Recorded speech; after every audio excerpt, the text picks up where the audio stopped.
can't go, the millionaire whispered, blood pooling beneath her designer heels on the rain-soaked pavement. If I don't make that meeting in 2 hours, 3,000 people lose everything. Ryan Cole, a struggling single-dad mechanic with $37 in his bank account, stared at the woman dying outside his garage. He had exactly 1 hour before he was supposed to pick up his daughter from school. A promise he'd broken too many times already, but something in Vanessa Reed's desperate eyes told him that this moment would change everything. Stay with me until the very end of this story. Hit that like button and comment with your city so I can see how far this story travels. The morning had started like every other Wednesday in Ryan Cole's life, which is to say, it had started badly. The coffee maker had died with a pathetic gurgle at 5:47 a.m., right after Ryan had poured the last of the ground beans into the filter. He'd stood there in his cramped kitchen, watching the machine sputter its final breath like a patient giving up on life. And he'd actually laughed. Not because anything was funny, but because what else could you do when the universe kept taking swings at you? "Daddy?" Mia's voice had drifted from her bedroom, small and sleepy. "Is it morning?" "Not yet, sweetheart," Ryan had called back, though golden light was already creeping through the thin curtains of their apartment above the garage. "Sleep a little longer." He tiptoed to her doorway and watched her for a moment, 7 years old, with her mother's dark curls spread across the pillow, and that same stubborn set to her jaw even in sleep. Sarah had been gone 3 years now, taken by a drunk driver on a Tuesday afternoon, and sometimes Ryan still reached for her side of the bed in the dark, still expected to hear her laugh from the next room. The grief never really left. It just learned to wait in corners. By 6:15 a.m., Ryan was down in Cole's Auto Repair, his small garage that sat on the forgotten edge of downtown, where the city's polish wore thin and real people did real work. The building had been his father's and his grandfather's before that. 3 generations of Cole men who'd understood that a car wasn't just metal and mechanics, but a lifeline. A way to get to work, to take kids to school, to rush someone to the hospital when seconds mattered. The problem was, lifelines didn't pay well anymore. Ryan had 3 cars in various states of repair. Mrs. Chen's ancient Honda that needed a new transmission she couldn't afford, the Martinez family's minivan with a timing belt that should have been replaced 2 years ago, and a rusted pickup truck that belonged to a kid barely out of high school who'd paid Ryan in crumpled bills and said he needed it running by Friday for a job interview. Ryan would fix them all. He'd charge them less than he should, take payments over time, and sometimes forget to collect it all. It was terrible business. His accountant, back when he could afford an accountant, had told him so. But it was the right thing to do. "You can't save everyone, son," his father had told him once, years ago, when Ryan was young and angry at all the unfairness in the world. But that doesn't mean you stop trying to save the ones you can. The rain started at 7:23 a.m., not the gentle kind that whispered promises of spring, but the aggressive autumn rain that came down like judgment. It hammered against the garage's metal roof, turning the world outside into a gray blur. Ryan was under Mrs. Chen's Honda, wrestling with a stubborn bolt, when his phone buzzed. Reminder: Parent-teacher conference, 3:00 p.m. Miss Patterson wants to discuss Mia's progress. Ryan's stomach dropped. He'd forgotten. Again. He rolled out from under the car, wiping grease from his hands, and checked his schedule. Mr. Harrison needed his Buick by 2:00 p.m., had called twice already asking if it was ready. Ryan was still waiting on a part that should have arrived yesterday. Mrs. Chen needed her car by 5:00 p.m. to get to her night shift at the hospital. The timing belt on the minivan was fighting him like it had a personal grudge. He could make the conference if everything went perfectly. And in Ryan Cole's life, nothing ever went perfectly. "I'll make it work," he muttered to the empty garage. "I'll make it work." At 11:47 a.m., his daughter's school called. "Mr. Cole?" The secretary's voice was professional but pointed.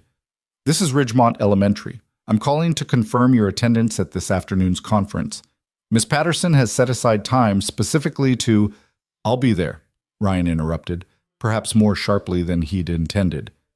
"I promised Mia I'd be there, and I will be." A pause. "Of course, Mr. Cole. We'll see you at 3. The unspoken words hung in the air after she'd disconnected. You've said that before. Ryan threw himself into the work, moving faster, cutting corners he'd normally never cut. The Buick's problem turned out to be simpler than he'd thought, a blessing that felt rare enough to be suspicious. He had it running by 1:30 p.m. and called Mr. Harrison, who arrived 20 minutes later with a check and a handshake. You're a miracle worker, Ryan, the older man said, and Ryan smiled because people always said that, never realizing that miracles were just the product of staying up until 2 a.m. with a broken lamp and sheer stubbornness. By 2:15 p.m., Ryan was making actual progress on the timing belt. He might finish with time to spare, might actually shower and change into clean clothes, might show up to Mia's school looking like a father who had his life together. That's when he heard the scream. It cut through the sound of the rain and the radio playing classic rock in the corner, a sharp, desperate sound that shot straight through Ryan's chest and pulled him toward the garage door before his brain could catch up. He'd heard screams before. You grew up in this neighborhood. You learned the difference between surprise and pain, between anger and genuine terror. This was terror with something else underneath it, desperation so profound it made the sound jagged. Ryan hit the door at a run, not bothering with a jacket, and the rain slammed into him like a wall. It took him 3 seconds to see her. She was on the ground beside a car that probably cost more than Ryan's entire building, sleek, black, the kind of machine that whispered money so old it had forgotten where it came from. The woman wore clothes that probably had names Ryan wouldn't recognize, the kind of carefully constructed elegance that cost a fortune to look effortless. And she was bleeding. "Help!" she gasped, one hand pressed to her side, the other reaching toward Ryan with fingers that trembled. "Please, I can't go. I have to." Ryan was already moving, his boots splashing through puddles as he dropped to his knees beside her. Years of working with his hands kicked in. Assess the damage, find the problem, fix what you can. "Where are you hurt?" His voice came out calmer than he felt, the same tone he used with Mia when she'd had nightmares. Steady, present. "Talk to me." "My side, right side." "It hurts." She gasped as he gently moved her hand and he saw the blood seeping through her ivory blouse. Not a wound from outside. Something internal.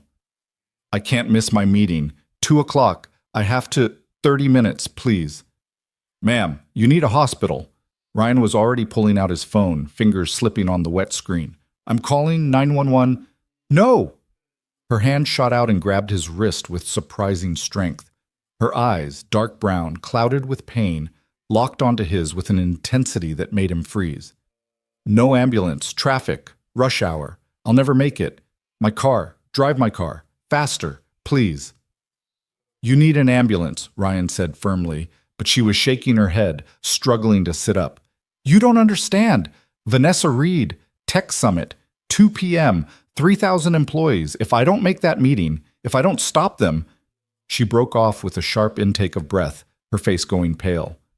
"Everything I've built, everything they've worked for, gone." Vanessa Reed. Even Ryan, who barely followed business news, recognized that name. Founder of some tech company that had been all over the news for the past year.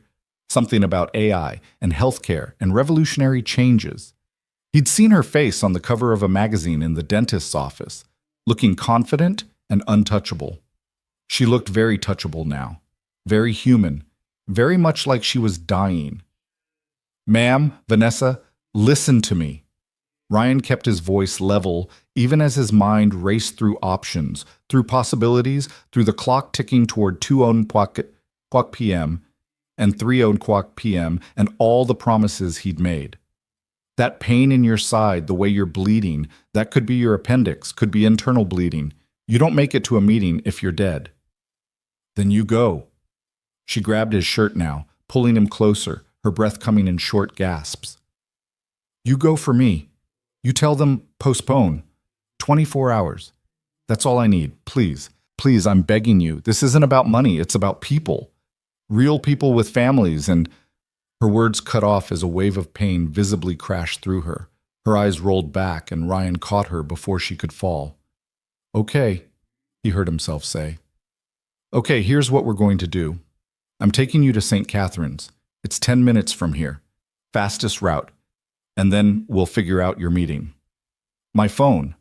She fumbled in her pocket, pulled out a device that probably cost more than Ryan's truck. Password 7431. My assistant. Marcus. Call Marcus. Tell him. I'll call him from the hospital, Ryan said, already scooping her up. She weighed almost nothing, this woman who apparently controlled the fate of thousands. Right now you need to stay conscious. Talk to me. Tell me about this meeting. He carried her toward his truck, not her sleek machine that he'd probably wreck in 10 seconds, but his faithful Ford that knew every shortcut in the city. The rain was relentless, soaking through his shirt, plastering his hair to his forehead, but he moved carefully, keeping her stable. Hostile takeover, Vanessa gasped as he settled her into the passenger seat. Board meeting. Today. Vote. If I'm not there to present the counterproposal, they'll sell. Asset stripping. Fire everyone. Gut the company for parts. Ryan ran around to the driver's side, his mind only half processing her words.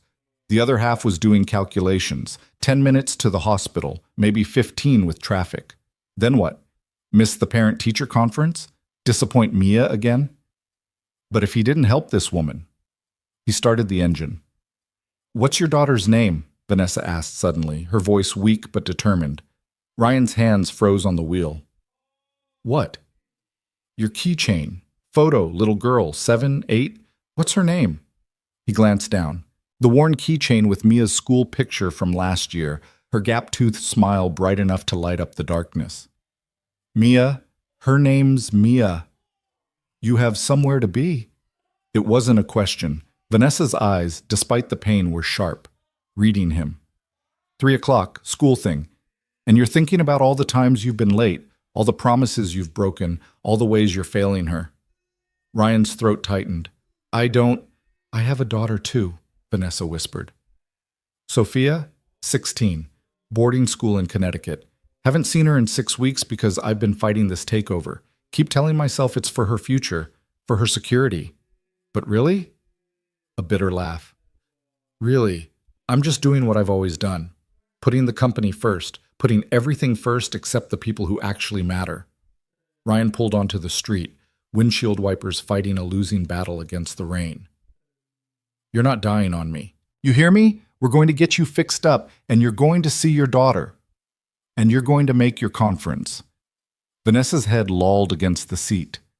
Promise me, after you drop me off, you go to your daughter's school, you don't wait, you don't stay, you go. Let's get through the next 10 minutes first. Mr. Cole.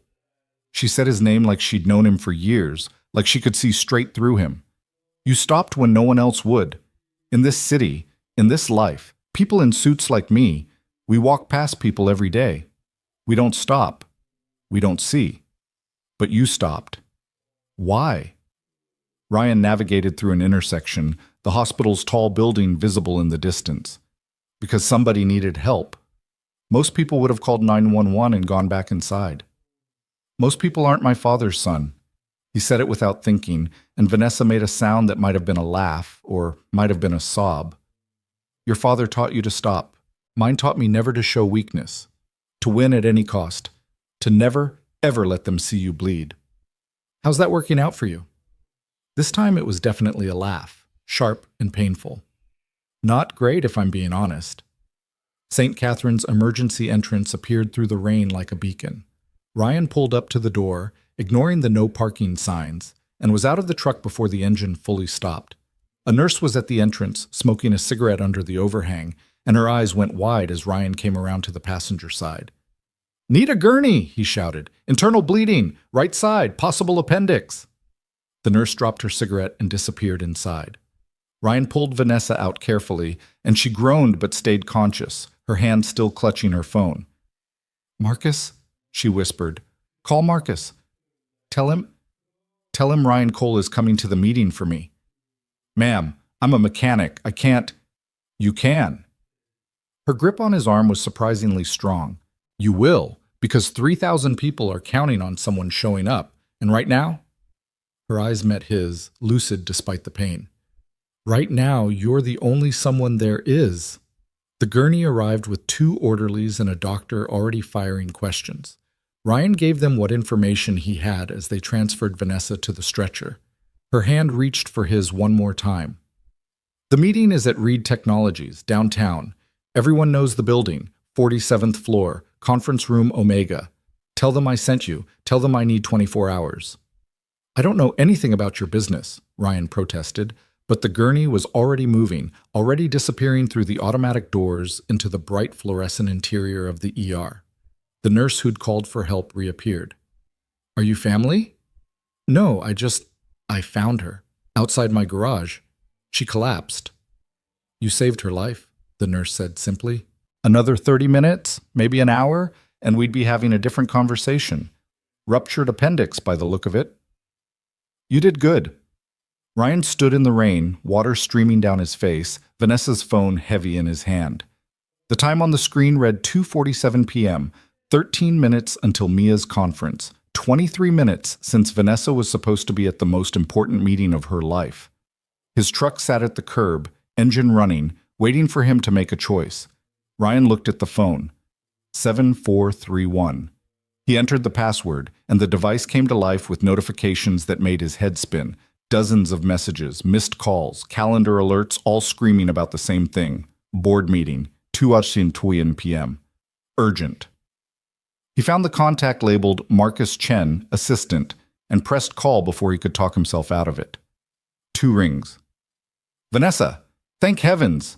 Where are you? The board is losing their minds. Peterson just arrived with his entire legal team. This isn't Vanessa, Ryan interrupted. My name is Ryan Cole. I'm at St. Catherine's Hospital. Vanessa collapsed outside my garage about 40 minutes ago. Ruptured appendix. She's in surgery now. Silence. Then, is she going to be okay? Doctor said I got her here just in time. But she's not making any meeting today. She told me to call you, said something about a hostile takeover and 3,000 people and... Ryan stopped, suddenly aware of how insane this all sounded. Look, I don't know what's going on, but she was pretty desperate about this meeting. Desperate doesn't begin to cover it. Marcus's voice was tight with stress. Our biggest competitor is trying to buy us out. They have enough board votes to force it through. Vanessa was supposed to present an alternative plan, a partnership that would save the company and keep everyone employed. If she doesn't show, she sent me. The words came out before Ryan could stop them. She told me to go to the meeting for her, to ask for a postponement, 24 hours. Another silence, longer this time. You're joking. Do I sound like I'm joking? Mr. Cole, no offense, but you're a... What did you say you do? I'm a mechanic. I fix cars. Right. And you're going to walk into a boardroom full of cutthroat executives and multimillionaire investors and ask them to postpone a vote that's already 3 months in the making. Marcus laughed, but it was the laugh of a man who'd run out of options. You know what? Why not? At this point, what's the worst that could happen? The meeting's at Reed Tech, 47th floor, conference room Omega. Security will stop you at the lobby. Show them Vanessa's phone. Tell them she sent you. I'll call ahead, try to smooth the way. But Mr. Cole? Yeah? They're going to eat you alive. Ryan looked down at his reflection in a puddle. Grease-stained jeans, work boots with holes in the soles, a t-shirt advertising a brand of motor oil. He looked like exactly what he was, a struggling mechanic from the wrong side of town who had no business anywhere near a corporate boardroom. He thought about Mia, waiting at school, about Miss Patterson, checking her watch, making notes in Mia's file about the father who never showed up, about all the times he'd promised to be better and failed.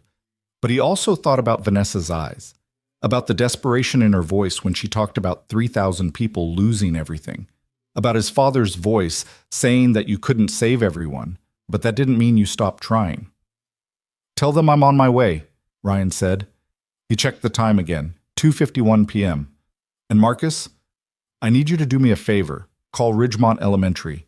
Ask for Miss Patterson. Tell her that Ryan Cole won't be making the parent-teacher conference today because he's trying to help save 3,000 jobs.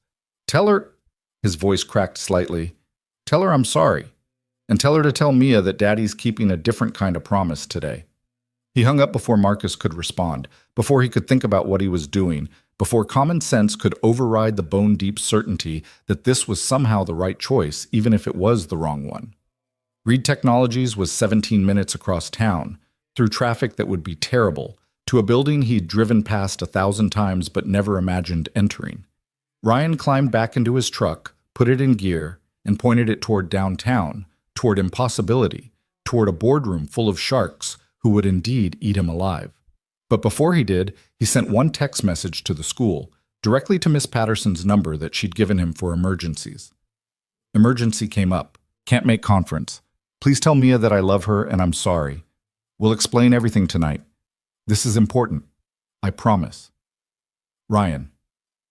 He put the phone down and drove through the rain, leaving his own life behind to step into someone else's, and somehow, impossibly, it felt like the first right thing he'd done in a very long time. The city blurred past his windows. Familiar streets turned strange by rain and circumstance. Ryan had lived here his whole life, had learned to drive on these roads, had buried his wife in a cemetery just off exit 12. He knew every shortcut, every timing of every light, every trick to shave off precious seconds. He needed every one of them now. At a stoplight, his phone buzzed. A text from a number he didn't recognize. This is Marcus. Security is expecting you. Elevator code for 47th floor is 4731. Same as her phone. Vanessa never forgot a number that mattered. Good luck.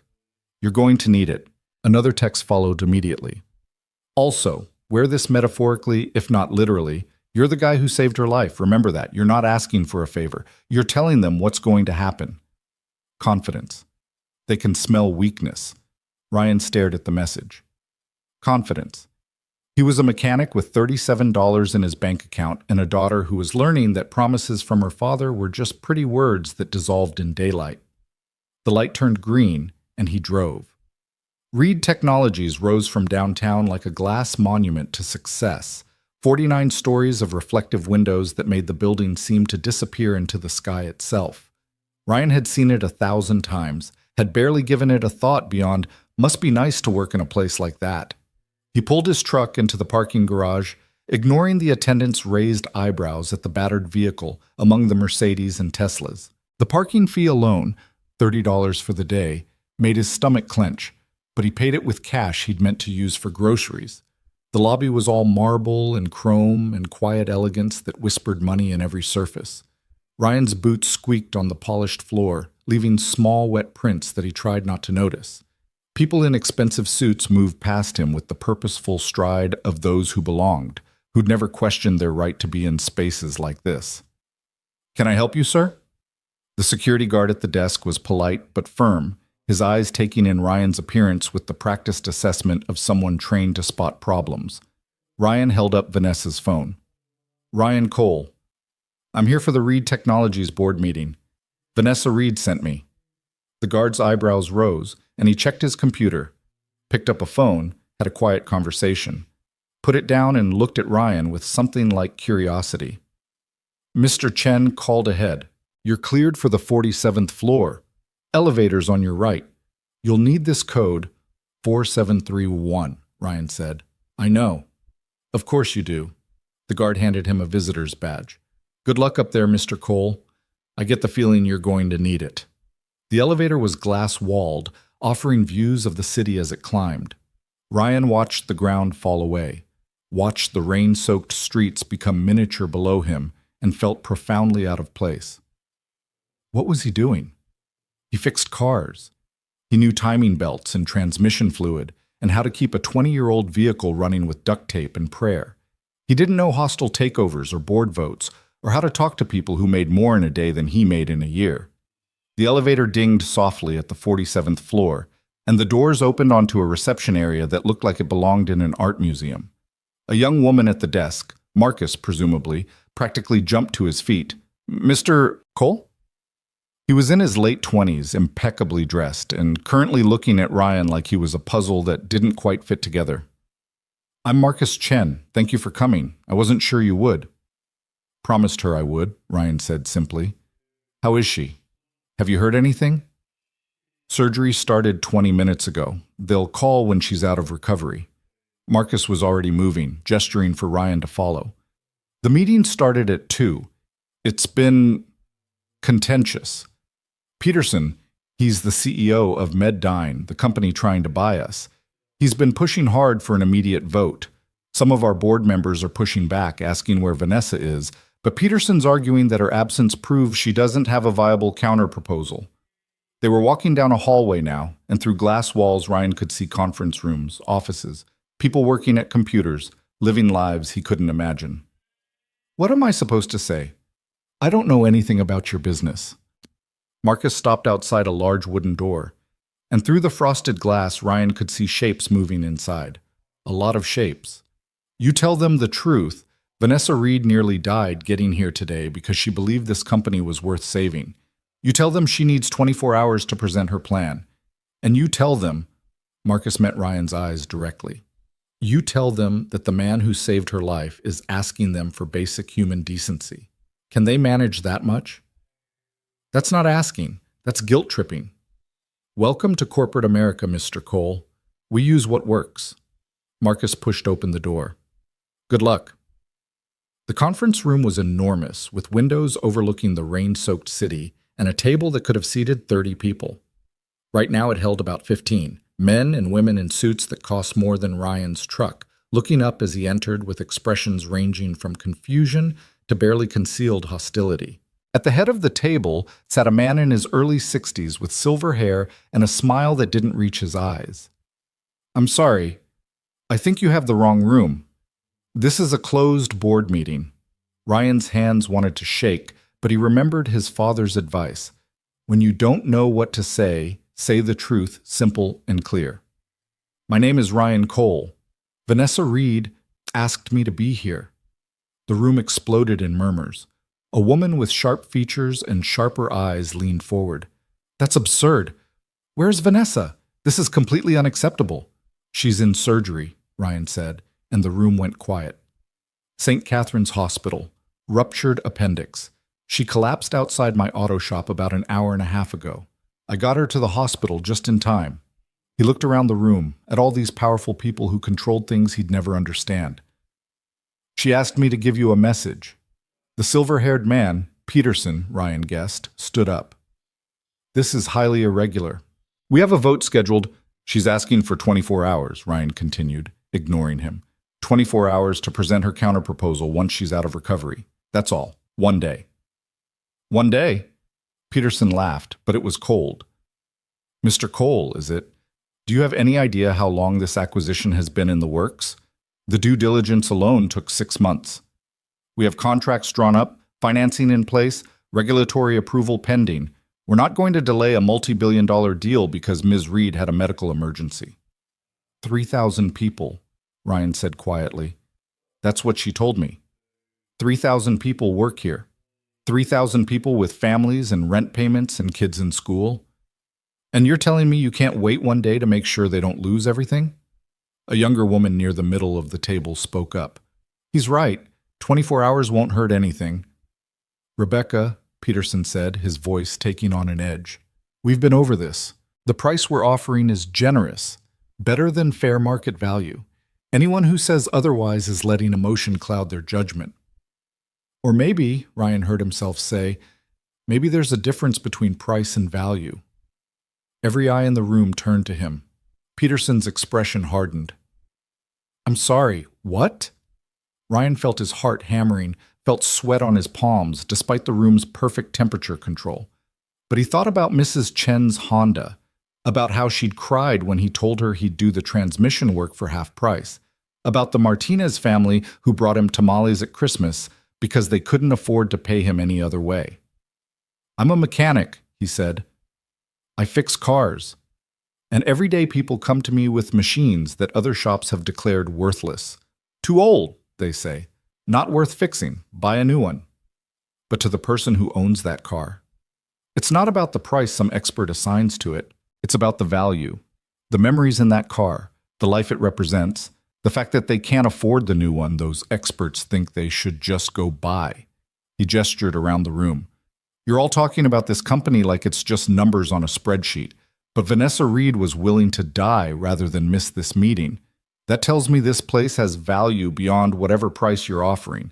Maybe you should wait 1 day to find out what that value is. The room was silent.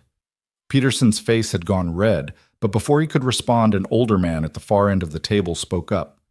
"Young man, that's a lovely speech, but this is business.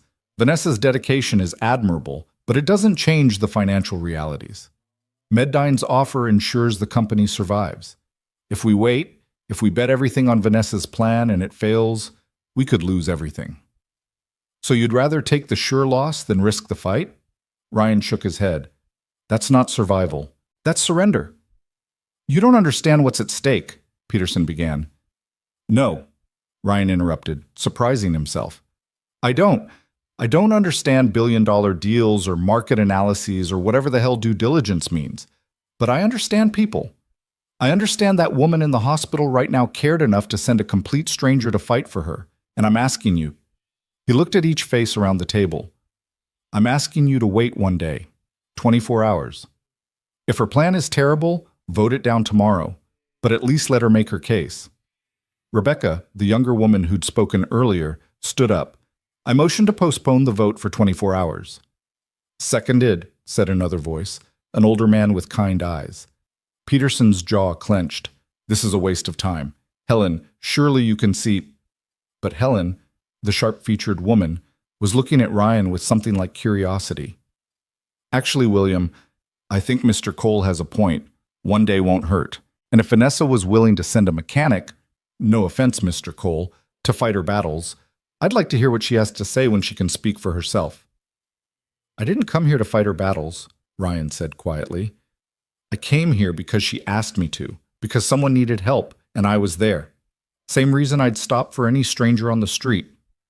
Your call, whether that means something or not." The vote came swiftly after that, 9 in favor of postponement, 5 against, 1 abstention. Peterson's face was stone as he gathered his papers. 24 hours. No more extensions. If Vanessa isn't here with a viable plan tomorrow at 2 p.m., we proceed with the original vote. "She'll be here," Ryan said, hoping it was true, hoping surgery went well, hoping this wasn't all for nothing. As the board members filed out, Rebecca approached him. "That was either very brave or very stupid, Mr. Cole." "Probably stupid," Ryan admitted. "But sometimes that's the only option left." She smiled. "Vanessa is lucky you were there. Not many people would have stopped. Fewer still would have come here." She handed him a business card. "When this is over, give me a call. I think we could use someone with your perspective on our board." Ryan took the card more out of politeness than any real intention to use it. A moment later, he was alone in the conference room. Rain still streaming down the windows, his phone showing 3:47 p.m. 47 minutes late to Mia's conference. 47 minutes added to every other time he'd been late, every promise he'd broken, every moment he'd chosen something else over her. His phone buzzed. A text from Marcus.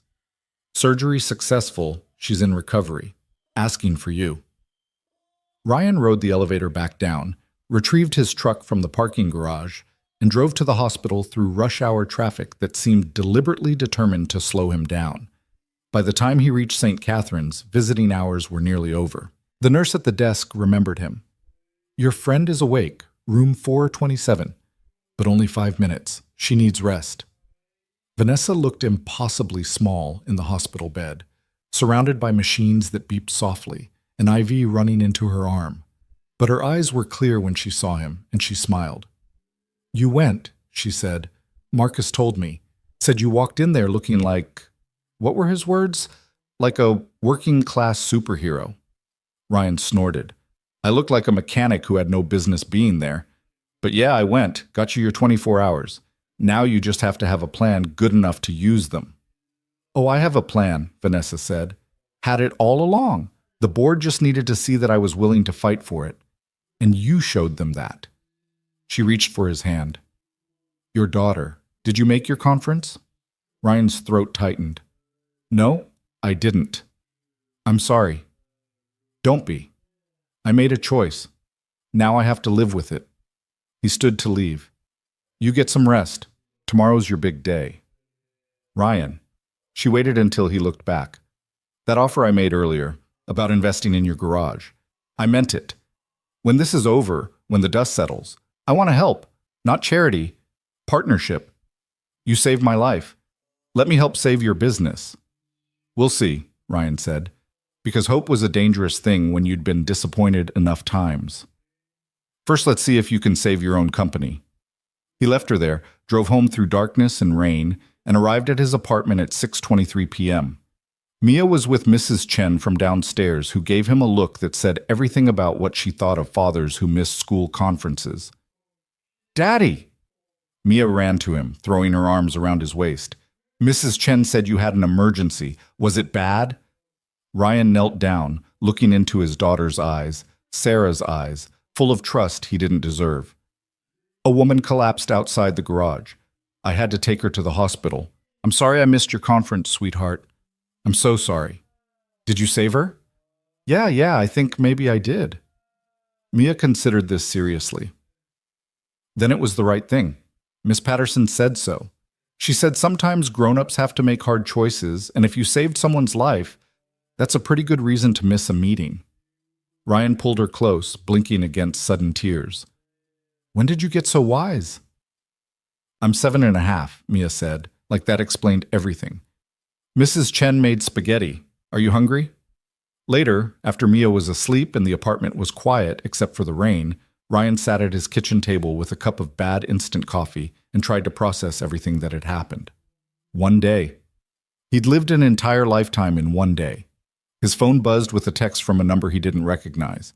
"This is Rebecca Chen from the board. I wanted you to know you changed minds today, not just about the vote, about what matters." "Thank you." Another text, this one from Marcus. "Vanessa's doing well. Doctors say she'll be able to attend tomorrow's meeting if she takes it easy. She's reviewing her presentation now from her hospital bed because of course she is. You gave her the chance she needed. Whatever happens tomorrow, that matters." Ryan put the phone down and stared out at the rain-soaked city, at all the lights and all the windows representing lives he'd never know, struggles he'd never understand. Somewhere out there, 3,000 people were sleeping peacefully, unaware that their jobs had been hanging by a thread, unaware that a mechanic from the wrong side of town had bought them one more day. One more day to hope. One more day to fight. One more day to prove that some things were worth more than the price tag experts assigned to them. He thought about his father's words, about not being able to save everyone but trying anyway. He thought about Vanessa's desperate eyes and the way she'd trusted a complete stranger because he'd been there when she needed someone. He thought about Mia's gap-toothed smile and the way she'd said, sometimes grown-ups have to make hard choices. Tomorrow would bring new problems. The parent-teacher conference he'd missed would need to be rescheduled. Mrs. Chen still needed her Honda. The bills that were overdue would still be overdue. His bank account would still have $37, minus $30 for parking. But tonight, just for tonight, Ryan Cole allowed himself to believe that maybe he'd done something that mattered. That maybe stopping to help a stranger wasn't the stupid choice, wasn't the irresponsible choice, wasn't another in a long line of failures. Maybe it was just the right thing. And maybe, just maybe, that was enough. Ryan woke at 5:15 a.m. to the sound of his phone ringing. Not the gentle alarm he'd set, but an actual call that cut through the darkness like a knife. His hand fumbled across the nightstand, knocking over the empty coffee cup from the night before, and he answered without checking the caller ID. "Mr. Cole?" Marcus Chen's voice was tight with controlled panic. "I'm sorry to call so early, but we have a situation." Ryan sat up, instantly awake despite having slept maybe 4 hours. "What kind of situation?" "Vanessa discharged herself from the hospital 3 hours ago, against medical advice. She's at her office right now, running on painkillers and sheer stubbornness, trying to finalize her presentation. But that's not the problem." Marcus paused. "Peterson leaked the story to the press. It's all over the business news. Tech CEO hospitalized hours before critical vote, Reed Technologies in chaos, that kind of thing. He's spinning it as proof that Vanessa's too unstable to run the company. The board members are getting nervous. Some of them are reconsidering their vote for the postponement." Ryan rubbed his eyes, trying to process this. "What does she need from me?" "She wants you at the meeting today. Says you changed the dynamic yesterday, made them see things differently. She thinks having you there again might help." "I'm a mechanic, Marcus. I gave them one speech and barely pulled that off. What am I supposed to do in an actual business meeting?" "Be yourself." Marcus's voice softened slightly. "Look, I've worked for Vanessa for 4 years. I've seen her handle hostile investors, navigate regulatory nightmares, stare down competitors who wanted to bury her. But yesterday, when she woke up in recovery and I told her you'd gone to that boardroom, she cried. Vanessa Reed doesn't cry. She said you reminded her why she started this company in the first place. So please, Mr. Cole, just be there. Ryan looked at the clock, 5:17 a.m. The meeting was at 2 o'clock p.m.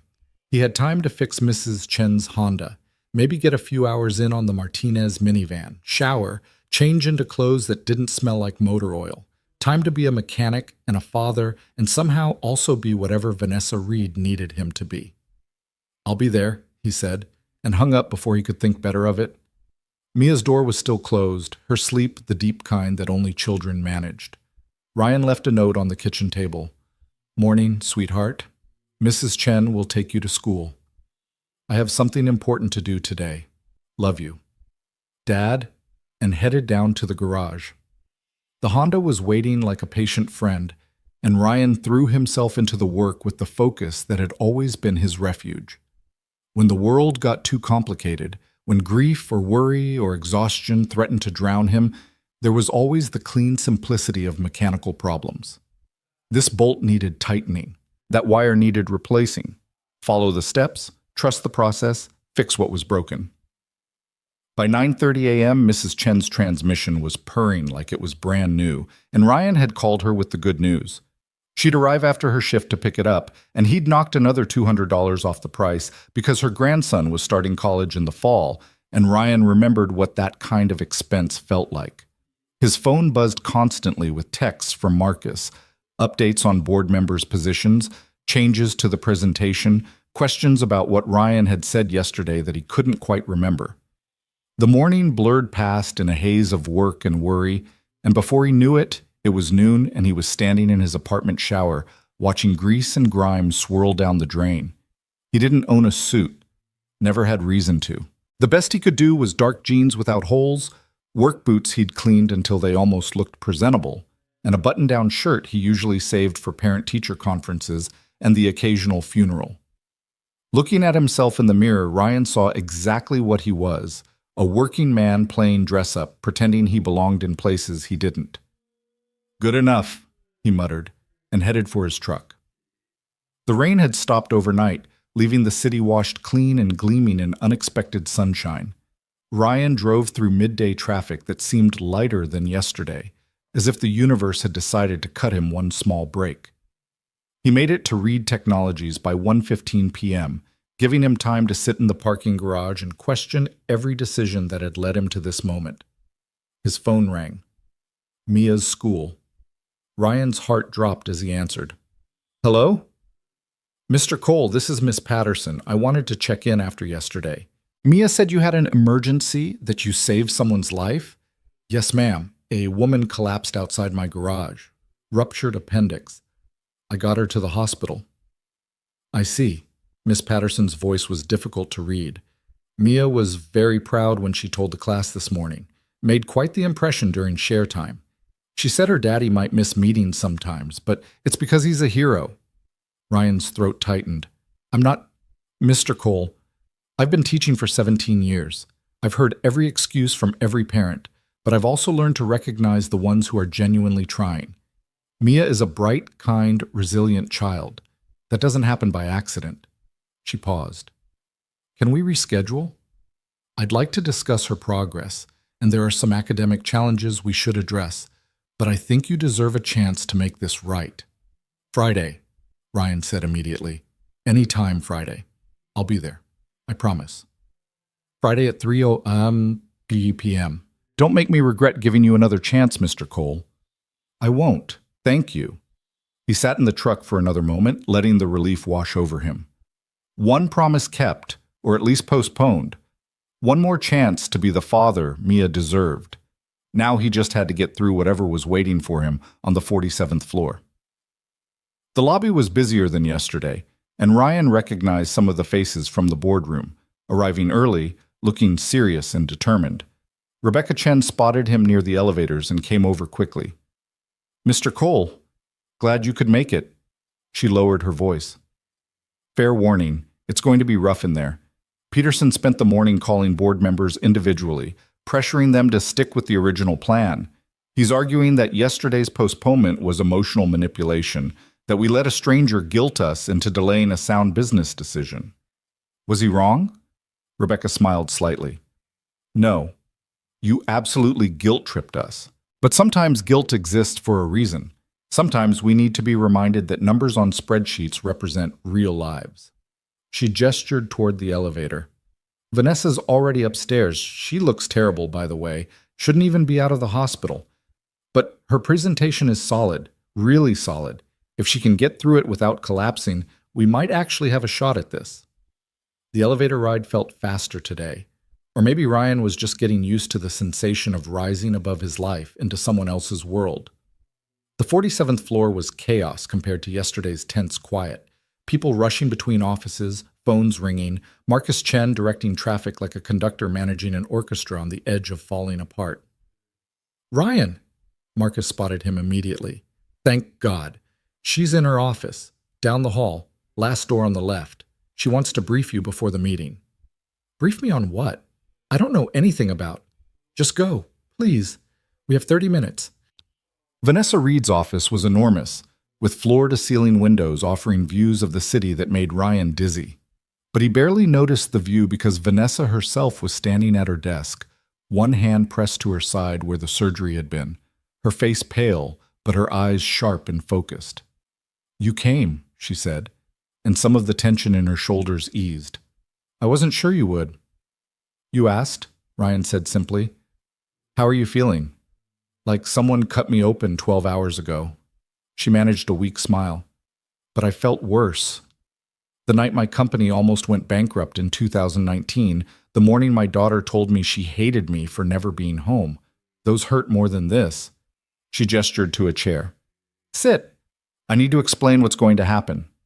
Ryan sat, feeling out of place among the expensive furniture and subtle displays of wealth that filled the office. Vanessa remained standing, pacing slowly as she talked, the movement seeming to help her think. Peterson's offer is seductive, she began. He's promising every employee will keep their jobs for at least 2 years.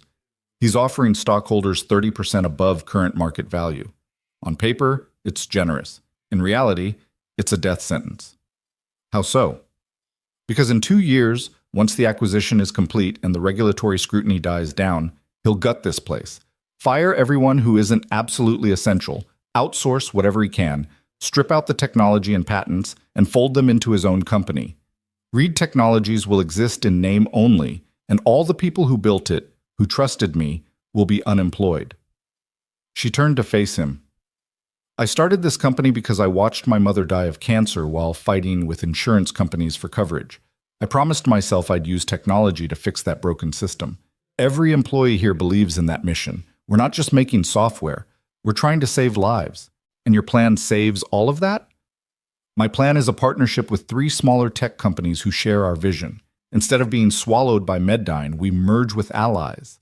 We become stronger together, keep our autonomy, keep our mission. Everyone keeps their jobs. Not for 2 years, but permanently. The financials are tighter, the profit margins smaller, but we survive as ourselves. She stopped pacing, meeting his eyes. The problem is convincing the board that smaller profits and preserved mission are worth more than Peterson's big payout. That's where I come in? That's where you remind them that some things can't be measured in dollars, that value and price aren't the same thing. Vanessa moved to the window, looking out at the city. My daughter Sophia called this morning. First time she's called voluntarily in 6 months. She heard about the surgery, wanted to know if I was okay. We talked for an hour, a whole hour, Ryan. She told me about school, about her friends, about a boy she likes. Normal things, mother-daughter things. Her voice cracked slightly. And I realized I almost died yesterday. Almost never got to have that conversation. Almost threw away the chance to fix what I'd broken with her, all because I was so focused on this company that I forgot why it mattered. Ryan stood, moved to stand beside her at the window. You asked me yesterday why I stopped to help you. I've been thinking about that. My wife died 3 years ago. Drunk driver, Tuesday afternoon. She was coming home from grocery shopping. I got the call while I was under a car, And for the longest time, I couldn't understand why I'd been working on some stranger's vehicle instead of being with her. Why I'd kissed her goodbye that morning and told her I'd see her tonight like it was guaranteed. He looked out at all the people moving through their lives below. I stopped for you because I couldn't stop for her. Because I learned the hard way that we don't get to know which moments matter until they're already gone. Vanessa wiped at her eyes. I'm sorry about your wife. I'm sorry about all the time you missed with your daughter, but you get to fix that. That's the gift of surviving. You get another chance. A knock on the door. Marcus stuck his head in. 5 minutes. The boardroom is filling up. Peterson's already there with his legal team. It's showtime. Vanessa straightened, seemed to pull herself together through sheer force of will. Ready to watch me either save or destroy everything I've built. Ready to watch you fight, Ryan corrected. That's all anyone can do. The boardroom was packed. Not just the board members from yesterday, but lawyers, accountants, people Ryan didn't recognize, who radiated the kind of authority that came with years of making decisions that affected thousands of lives.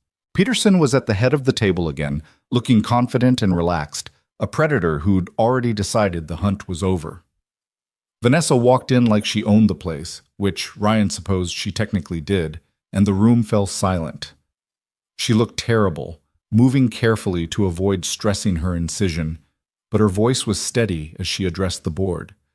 Thank you all for returning today. I know yesterday's postponement was unconventional, but I appreciate the grace you showed in granting it. She glanced at Ryan, who'd taken a seat along the wall, trying to be invisible. Mr. Cole bought me the time I needed. Now let me show you what I've done with it. For the next 40 minutes, Vanessa walked the board through her proposal with a clarity and precision that left Ryan in awe. She had numbers, projections, testimonials from the partner companies, risk assessments that addressed every possible concern. She talked about market positioning and competitive advantages and synergistic opportunities, all language that went over Ryan's head, but underneath all the business jargon, her message was simple. We can survive as ourselves. We can keep our promise. When she finished, the room was quiet. Then Peterson stood. That was an impressive presentation, Vanessa. Truly. You've clearly put a lot of thought into this. His tone was respectful, but Ryan heard the condescension underneath. But let's be honest with ourselves. Your plan requires perfect execution, sustained cooperation between 4 different companies, and assumes market conditions that are, at best, optimistic. My offer is guaranteed money, guaranteed security, guaranteed survival. Guaranteed surrender, Vanessa countered. You're asking us to trust that you'll keep your promises about employee retention when you have no legal obligation to do so. You're asking us to believe that Meddyne, a company with a documented history of post-acquisition layoffs, will somehow treat Reed Technologies differently. Why should we? Peterson's smile hardened. Because the alternative is gambling everything on a partnership that might fall apart in 6 months, leaving your employees with nothing. At least my offer gives them something. It gives them 2 years before the axe falls. That's not something. That's a stay of execution. That's business, Peterson said flatly. Companies are bought and sold every day. Employees move on. The world keeps turning. Your romantic notion that Reed Technologies is somehow special, somehow different from every other tech company that's faced this decision. It's admirable, Vanessa. But it's not realistic. Maybe not, Vanessa said quietly. But yesterday, I almost died. And in the moment when I thought I might not make it, do you know what I regretted? Not this company. Not market share or profit margins or competitive positioning. I regretted all the promises I'd broken. All the people I'd let down. All the times I'd chosen the easy path over the right one. She looked around the room. You all have families, people you love, things that matter more than the numbers in your portfolios. If you were the ones lying on that pavement yesterday, bleeding out, wondering if you'd get another chance, what would you regret? The room was silent. Ryan saw several board members shifting uncomfortably, saw the sharp-featured woman, Helen, staring at Vanessa with something like respect, then a voice from the back. I'd regret not fighting harder for what I believed in. Everyone turned. An older man Ryan hadn't noticed before was standing, mid-70s, with white hair and a weathered face that spoke of a life fully lived. My name is David Foster. I've been on this board since Vanessa founded the company 8 years ago. I watched her build Reed Technologies from nothing, watched her turn down easier paths and bigger paydays because she believed in the mission. And I'm ashamed to say I was ready to vote for Peterson's deal yesterday, ready to take the money and tell myself we'd done the best we could. He moved toward the table, his eyes on Vanessa. But then this young man, Mr. Cole, walked into our boardroom and reminded us that price and value aren't the same thing, that sometimes the smart business decision isn't the right one, and I realized I'd forgotten why I joined this board in the first place. He turned to face Peterson. With all due respect, Mr. Peterson, I don't want to spend my final years on this earth regretting that I let fear make my decisions. I'm voting for Vanessa's plan. Peterson's face flushed. David, that's emotional reasoning. Damn right it is, David interrupted. Because business isn't just spreadsheets and profit margins. It's people. And I'd rather bet on Vanessa Reed's people than your promises any day. Rebecca stood next. I vote for the partnership plan. Then another board member. Then another. The momentum shifted like a wave breaking, and Ryan watched Peterson's confident expression crack and crumble as the votes stacked up against him. When the count was done, 10 in favor of Vanessa's plan, 5 for Peterson's offer, the silver-haired CEO gathered his papers with barely concealed fury. You're making a mistake, all of you. When this partnership falls apart, when the market turns and you're scrambling for financing, don't come crying to Meddyne for a rescue. We won't need rescuing, Vanessa said quietly. We'll have each other. Peterson left with his legal team trailing behind, and the boardroom erupted in conversation, congratulations and concerns and questions about next steps. Vanessa answered them all with a patience Ryan couldn't fathom, given that she was probably running on painkillers and adrenaline. Finally, after nearly an hour of post-vote discussion, the room cleared. Vanessa slumped into a chair, all her careful composure dissolving. Did we just do that? She whispered. Did we actually win? You won, Ryan said. I just watched. You gave the speech that made it possible. She looked up at him. That bit about price versus value, I heard echoes of it in everything they said today. You changed how they think, Ryan. That's not nothing. I just told them what my father taught me. He checked his watch, 4:30 p.m. He'd promised to pick up Mia by 5 on twelve, and for once, he was going to make it on time. I should go. Wait. Vanessa stood carefully, moving to her desk. She pulled out a folder, handed it to him. This is the partnership proposal I mentioned yesterday. Not charity, a real business arrangement. I want to invest in Cole's Auto Repair. Turn it into a high-end service center that treats every customer like they matter, that charges fair prices, that values integrity over profit margins. You'd keep full control of operations. I'd just provide the capital and business infrastructure. Ryan opened the folder, saw numbers that made his head spin. This is too much. I can't. You saved my life, Vanessa said simply. You saved my company. You reminded me what actually matters. Let me do this one thing for you. Let me help you build something that lasts. I need to think about it, talk to some people, make sure I'm not getting in over my head. Take all the time you need. The offer stands. She smiled, tired but genuine. Now go pick up your daughter. Keep that promise. Ryan drove across town with the folder sitting on his passenger seat like a ticking bomb. The numbers inside represented everything he'd ever wanted. Security for Mia, stability, the ability to stop choosing between fixing someone's car and paying his own rent. But it also represented risk, change, stepping into a world he didn't understand with money he couldn't afford to lose. He made it to Mia's school at 4:47 p.m., 13 minutes early. A miracle by Ryan Cole standards. Mia came running out when she saw his truck, her backpack bouncing, her face bright with the uncomplicated joy that children somehow maintain despite everything the world threw at them. Daddy, you're early. Promised I would be, Ryan said, scooping her up. How was school? Good. We learned about fractions and Tommy Morrison threw up in science class, and Miss Patterson said you called about Friday. Mia pulled back to look at him seriously. Are you in trouble? No, sweetheart. Just rescheduling our conference. Everything's fine. Then is the lady you saved okay? The millionaire? Ryan blinked. How do you know she's a millionaire? Mrs. Chen looked her up on the computer. Vanessa Reed. She's super rich and super important. Did you really go to her meeting? Yeah, I did. Did you save her company too? Ryan thought about that boardroom, about David Foster standing up, about the way the vote had shifted when people remembered why they'd cared in the first place. I think maybe I helped, but she's the one who did the real work. They stopped for pizza on the way home, a rare treat that made Mia's eyes light up. Over pepperoni slices and root beer, she told him about her day in the rambling, detailed way that 7-year-olds specialized in, and Ryan listened like it was the most important story in the world. Because right now, in this moment, it was.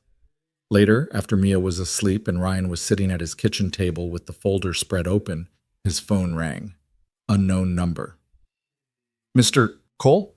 This is David Foster. I hope I'm not calling too late. Mr. Foster, no, it's fine. What can I do for you? I wanted to thank you, first of all. What you said yesterday about your father teaching you to stop, that resonated with me. My own father was a factory worker, believed in doing right by people even when it cost him. I'd forgotten that somewhere along the way. You reminded me. I'm glad it helped. I'm calling for another reason, though. I'm retiring from the board at the end of the year. 76 is too old to be making decisions about companies I don't fully understand anymore. But before I go, I want to make sure Reed Technologies has board members who remember what matters. People who've lived real lives, faced real struggles, understand what's at stake for the employees counting on us. A pause. I'd like to nominate you for my seat, Mr. Cole, if you're interested. Ryan laughed. Couldn't help it. Mr. Foster, I fix cars for a living. I don't know anything about running a tech company. Neither did I when I started. But I learned. And more importantly, I brought a perspective that the MBAs and finance experts couldn't. You do the same. David's voice was warm. Think about it. No pressure. But the board could use someone who stops when people need help. That's rarer than you'd think in our world. I'll think about it, Ryan said, knowing even as he said it that his life was somehow tilting in directions he'd never imagined. After David hung up, Ryan sat with the folder and the idea and the impossibility of everything that had happened in the past 36 hours. A woman had collapsed. He'd stopped. And now his entire world was changing. His phone buzzed with a text from Marcus. Vanessa's back in the hospital. Nothing serious, just exhaustion and pushing too hard too soon. But she wanted me to tell you, thank you, for everything. You gave her back something she'd lost. Ryan typed back, she's not the only one. Because somewhere in the chaos of the past 2 days, Ryan Cole had found something too, not money or opportunity or board positions, though those were all surreal enough. He'd found the reminder that stopping to help wasn't weakness or foolishness or irresponsibility.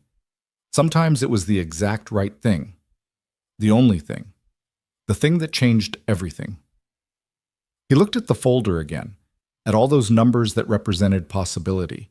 Then he looked at the picture of Mia on his keychain, her gap-toothed smile promising that better days were possible if you just kept showing up, kept trying, kept stopping when people needed help. Maybe he would take Vanessa's offer. Maybe he'd join that board. Maybe his garage could become something more while still staying something real. Or maybe none of it would work out and he'd be right back where he started, struggling to pay rent, working too many hours, trying to be enough for a daughter who deserved everything. But at least he'd stopped. At least he'd tried. At least when Mia asked him someday what kind of man her father was, he could tell her. The kind who didn't walk past people who needed help. The kind who kept promises even when it cost him. The kind who believed that value and price weren't the same thing. The kind his own father had raised him to be. Ryan closed the folder and set it aside. Tomorrow would bring new decisions, new challenges, new moments where he'd have to choose between the safe path and the right one. But tonight, he'd kept his promise to pick up Mia on time. He'd helped save a company and reminded a room full of powerful people what actually mattered. He'd been early instead of late, present instead of absent, the father he'd always wanted to be. Tomorrow could wait.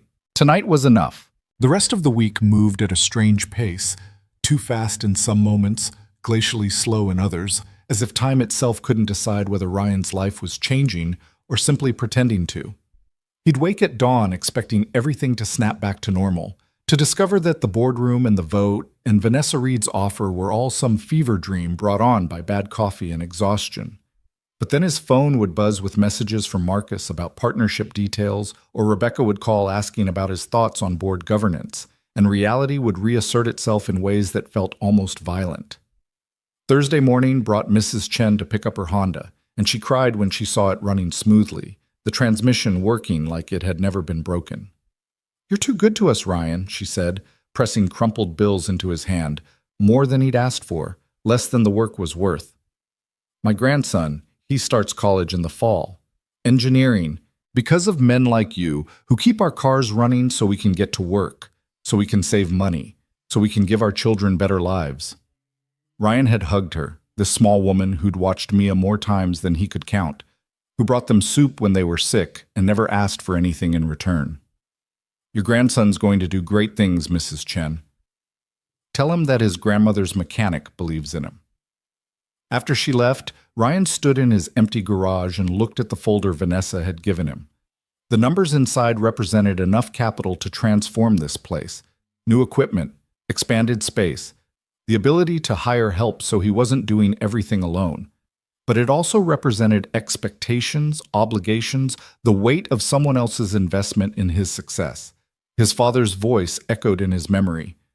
"The hardest part about accepting help isn't the pride, son. It's the fear that you'll waste it, that you'll let down the person who believed in you." Ryan had been 12 when his father said that, watching his grandfather refuse a loan from a friend that could have saved the garage from bankruptcy.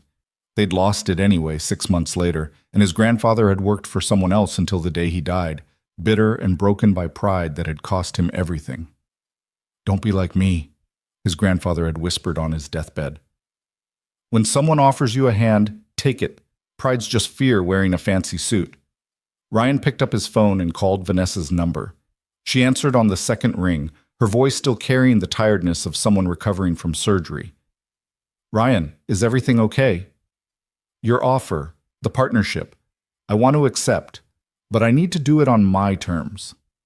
A pause, then, "I'm listening." "I keep operational control, full decision-making authority on what jobs we take, who we hire, how we treat customers. You provide the capital and business guidance, but you don't override my judgment on the things that matter, the human things." "Agreed. And I want a clause that if I ever feel like we're becoming the kind of business that values profit over people, I can buy you out at fair market value. No penalties, no hard feelings." "Also agreed. Anything else?" Ryan looked around his garage, at the concrete floor his grandfather had poured, at the walls his father had painted, at the legacy of 3 generations of coal men who'd believed that honest work and fair dealing mattered more than the bottom line. "Yeah, one more thing. The name stays Cole's Auto Repair. Not Cole Reed, not some fancy rebranding. Just Cole's, because that's what it's always been, and that's what it needs to stay." Vanessa's laugh was warm. "You drive a hard bargain, Mr. Cole. I accept your terms. Marcus will draw up the paperwork. We can sign next week if that works for you." "Next week is good. How are you feeling?" "Like someone who ignored medical advice and pushed too hard too fast. I'm back home now, under strict orders to rest. Sophia flew in from school, first time she's been home in 6 months. We've been watching terrible movies and eating ice cream and talking about everything except work. It's been," her voice caught slightly, "it's been perfect." "Good. You earned it. We both did. Speaking of which, David Foster told me he offered you his board seat. Are you considering it?" Ryan had been avoiding thinking about that particular impossibility.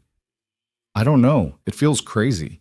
I barely graduated high school. I don't have a business degree or management experience or any of the things board members are supposed to have." "You have something better. You have perspective. You see people as humans instead of resources. That's what we need." Vanessa's voice grew more serious. "I'm not going to pressure you, Ryan. This has to be your choice. But I will say this. Yesterday I had lunch with 3 of my partner CEOs from the merger. We talked strategy and synergies and market positioning, all the usual corporate language. But at the end, each of them pulled me aside separately and asked the same question. Who was that mechanic who changed your board's mind? And when I told them your story, Every single one of them said they wish they had someone like you advising them. They don't know me. They know enough. They know you stopped when no one else would. They know you walked into a hostile room and spoke truth that people didn't want to hear. They know you value things that can't be quantified on a balance sheet. She paused. Think about it. You'd be representing not just Reed Technologies, but all the people like Mrs. Chen and the Martinez family. All the regular people who get forgotten when executives make decisions. We need that voice in the room. After the call ended, Ryan worked on the Martinez minivan with hands that knew their jobs so well his mind could wander. He thought about boardrooms and balance sheets, about his father's lessons and his grandfather's regrets, about Mia growing up watching her father choose between paying rent and buying groceries. What kind of example was he setting if he turned down opportunities out of fear? What kind of lesson was he teaching if he let imposter syndrome make his decisions? But also, what kind of man would he become if he lost himself in a world of corporate politics and quarterly earnings reports? What if the very things that made him valuable to Vanessa's board were the things that world would slowly erode? His phone buzzed. A text from Mia's school. Reminder, parent-teacher conference tomorrow, Friday, at 3:00 p.m. Looking forward to seeing you. Miss Patterson, tomorrow. The rescheduled conference that represented both a second chance and a test.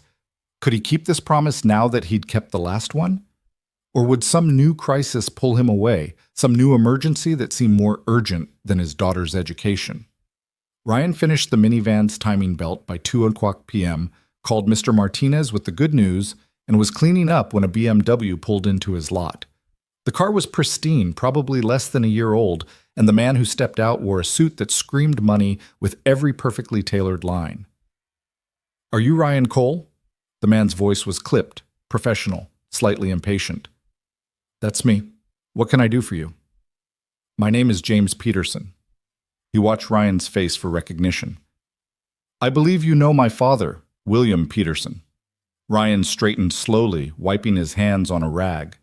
The silver-haired CEO who'd tried to buy out Reed Technologies, who'd lost the vote, who'd left the boardroom promising they'd regret their choice. "I know of him. He's been talking about you all week. The mechanic who ruined his deal. The nobody who somehow convinced a room full of intelligent people to make a terrible business decision." James's smile didn't reach his eyes. "I wanted to meet this miracle worker myself. If you're here to change my mind about something, you're wasting your time. The vote's done." "Oh, I'm not here about the vote. I'm here about this." James pulled out his phone, showed Ryan a news article with the headline, "Local mechanic becomes unlikely hero in Reed Technologies drama." Below it was a photo, Ryan leaving the hospital, Vanessa being wheeled into surgery, the whole story laid out for public consumption.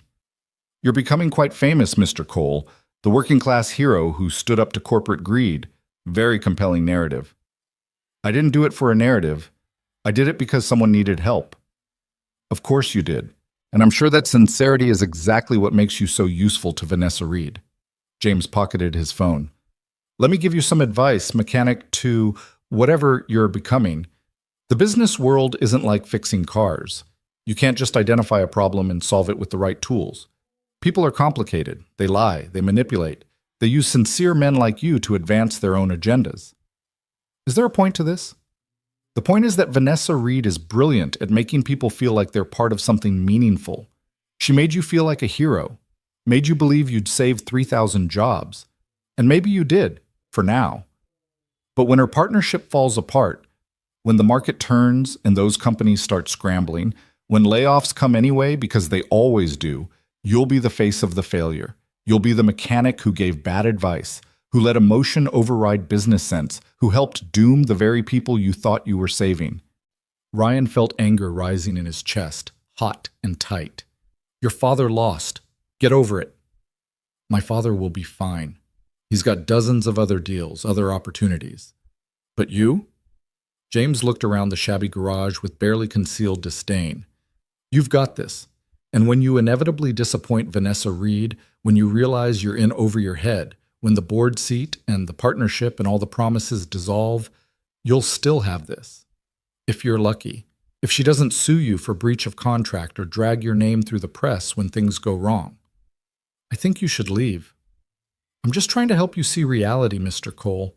You're a good mechanic. Stick to what you know. Don't let Vanessa Reed turn you into her next project, her next proof that regular people can succeed in her world. Because when you fail, and you will fail, she'll move on to the next inspiring story, and you'll be left with nothing. James climbed back into his BMW and drove away, leaving Ryan standing in his garage with doubts crawling through his mind like poison. What if James was right? What if he was being used, manipulated, set up to take the fall when things inevitably went wrong? What if his sincerity was just naivety wearing a different mask? He called Vanessa without planning to, the need to hear her voice overriding his usual reluctance to bother people. "Ryan, what's wrong?" "James Peterson just left my garage. He said—" Ryan stopped, unsure how to articulate the fear that had taken root. "He said, I'm in over my head. That when your partnership fails, I'll be blamed. That you're just using me for the optics of having a working-class board member." Silence on the line. Then Vanessa's voice, gentle but firm. "James Peterson is his father's son. He sees the world as a zero-sum game where someone's always getting used. But Ryan, I need you to hear this. I'm not offering you a board seat because of optics. I'm offering it because you changed how I think about my own company, because you reminded me why I started this in the first place, because every decision I make is better when I imagine you asking me whether it's the right thing or just the profitable thing. But what if I screw up? What if I give bad advice and people lose their jobs anyway? Then we'll have tried our best and failed together. That's business. That's life. You can't guarantee success, Ryan. You can only guarantee that you tried to do right by people." She paused. "Remember what you told the board? About your father teaching you that you can't save everyone, but that doesn't mean you stop trying. That's what I'm asking you to do. Not to be perfect, just to keep trying." After they hung up, Ryan sat in his office and tried to quiet the doubts James Peterson had planted. He thought about his father, who'd lost customers by charging too little and never made enough to save for retirement, but had died knowing he'd treated people fairly. He thought about his grandfather, whose pride had cost him everything. He thought about Sarah, who'd believed Ryan could be more than his circumstances suggested, who'd seen potential in a struggling mechanic that he'd never seen in himself. "What would you tell me to do?" He asked the empty air, asking Sarah, asking his father, asking anyone who might be listening. Am I being stupid? Am I being brave? How do I tell the difference? The silence didn't answer, but somewhere in it, Ryan found his own voice. The one that said fear was just another name for caring about the outcome. The one that said making mistakes while trying to do right was better than playing it safe and doing nothing. The one that sounded like his father. Do the next right thing, son. That's all you can ever do. Friday morning arrived with the kind of crisp autumn air that made everything feel possible. Ryan opened the garage early and found a package waiting by the door, a thick envelope with Reed Technologies letterhead. Inside was the partnership contract, marked with sticky tabs everywhere he needed to sign, along with a note in Vanessa's handwriting. "No pressure. Read it thoroughly. Have a lawyer review it if you want. This is real, Ryan. Not a favor. A partnership between equals." Ryan had never felt less equal to anything in his life, but he read the contract anyway, parsing through legal language that might as well have been ancient Greek. The terms were exactly what they'd discussed: his control, her capital, an exit clause that protected both of them. It was generous to the point of seeming unreal. His phone rang. An unknown number that Ryan almost didn't answer. "Mr. Cole? This is Janet Morrison. I'm a reporter with the Tribune. I'm writing a story about the Reed Technologies vote, and I'd love to get your perspective. Would you have time for a quick interview?" "I don't think that's a good idea." "It would just be 5 minutes. Our readers are fascinated by your story. The single dad mechanic who convinced a corporate board to choose integrity over profit. That's powerful stuff." "I didn't do anything special. I just told them what I thought." "Exactly. That's what makes it special. Most people would have called 911 and gone back to work. You stopped. You helped. You went to that meeting. You're an ordinary person who did something extraordinary, and that's a story worth telling." Ryan thought about James Peterson's warning, about becoming a narrative someone else controlled. "I appreciate the interest, but I'm not looking for publicity. I was just trying to help someone who needed it." And that humility is exactly why people need to hear from you. In a world where, I'm sorry, but no. If you want to write about Reed Technologies, talk to Vanessa Reed. She's the one who did the real work. I was just there. He hung up before she could argue, but the call left him unsettled. How many other reporters were looking for the story?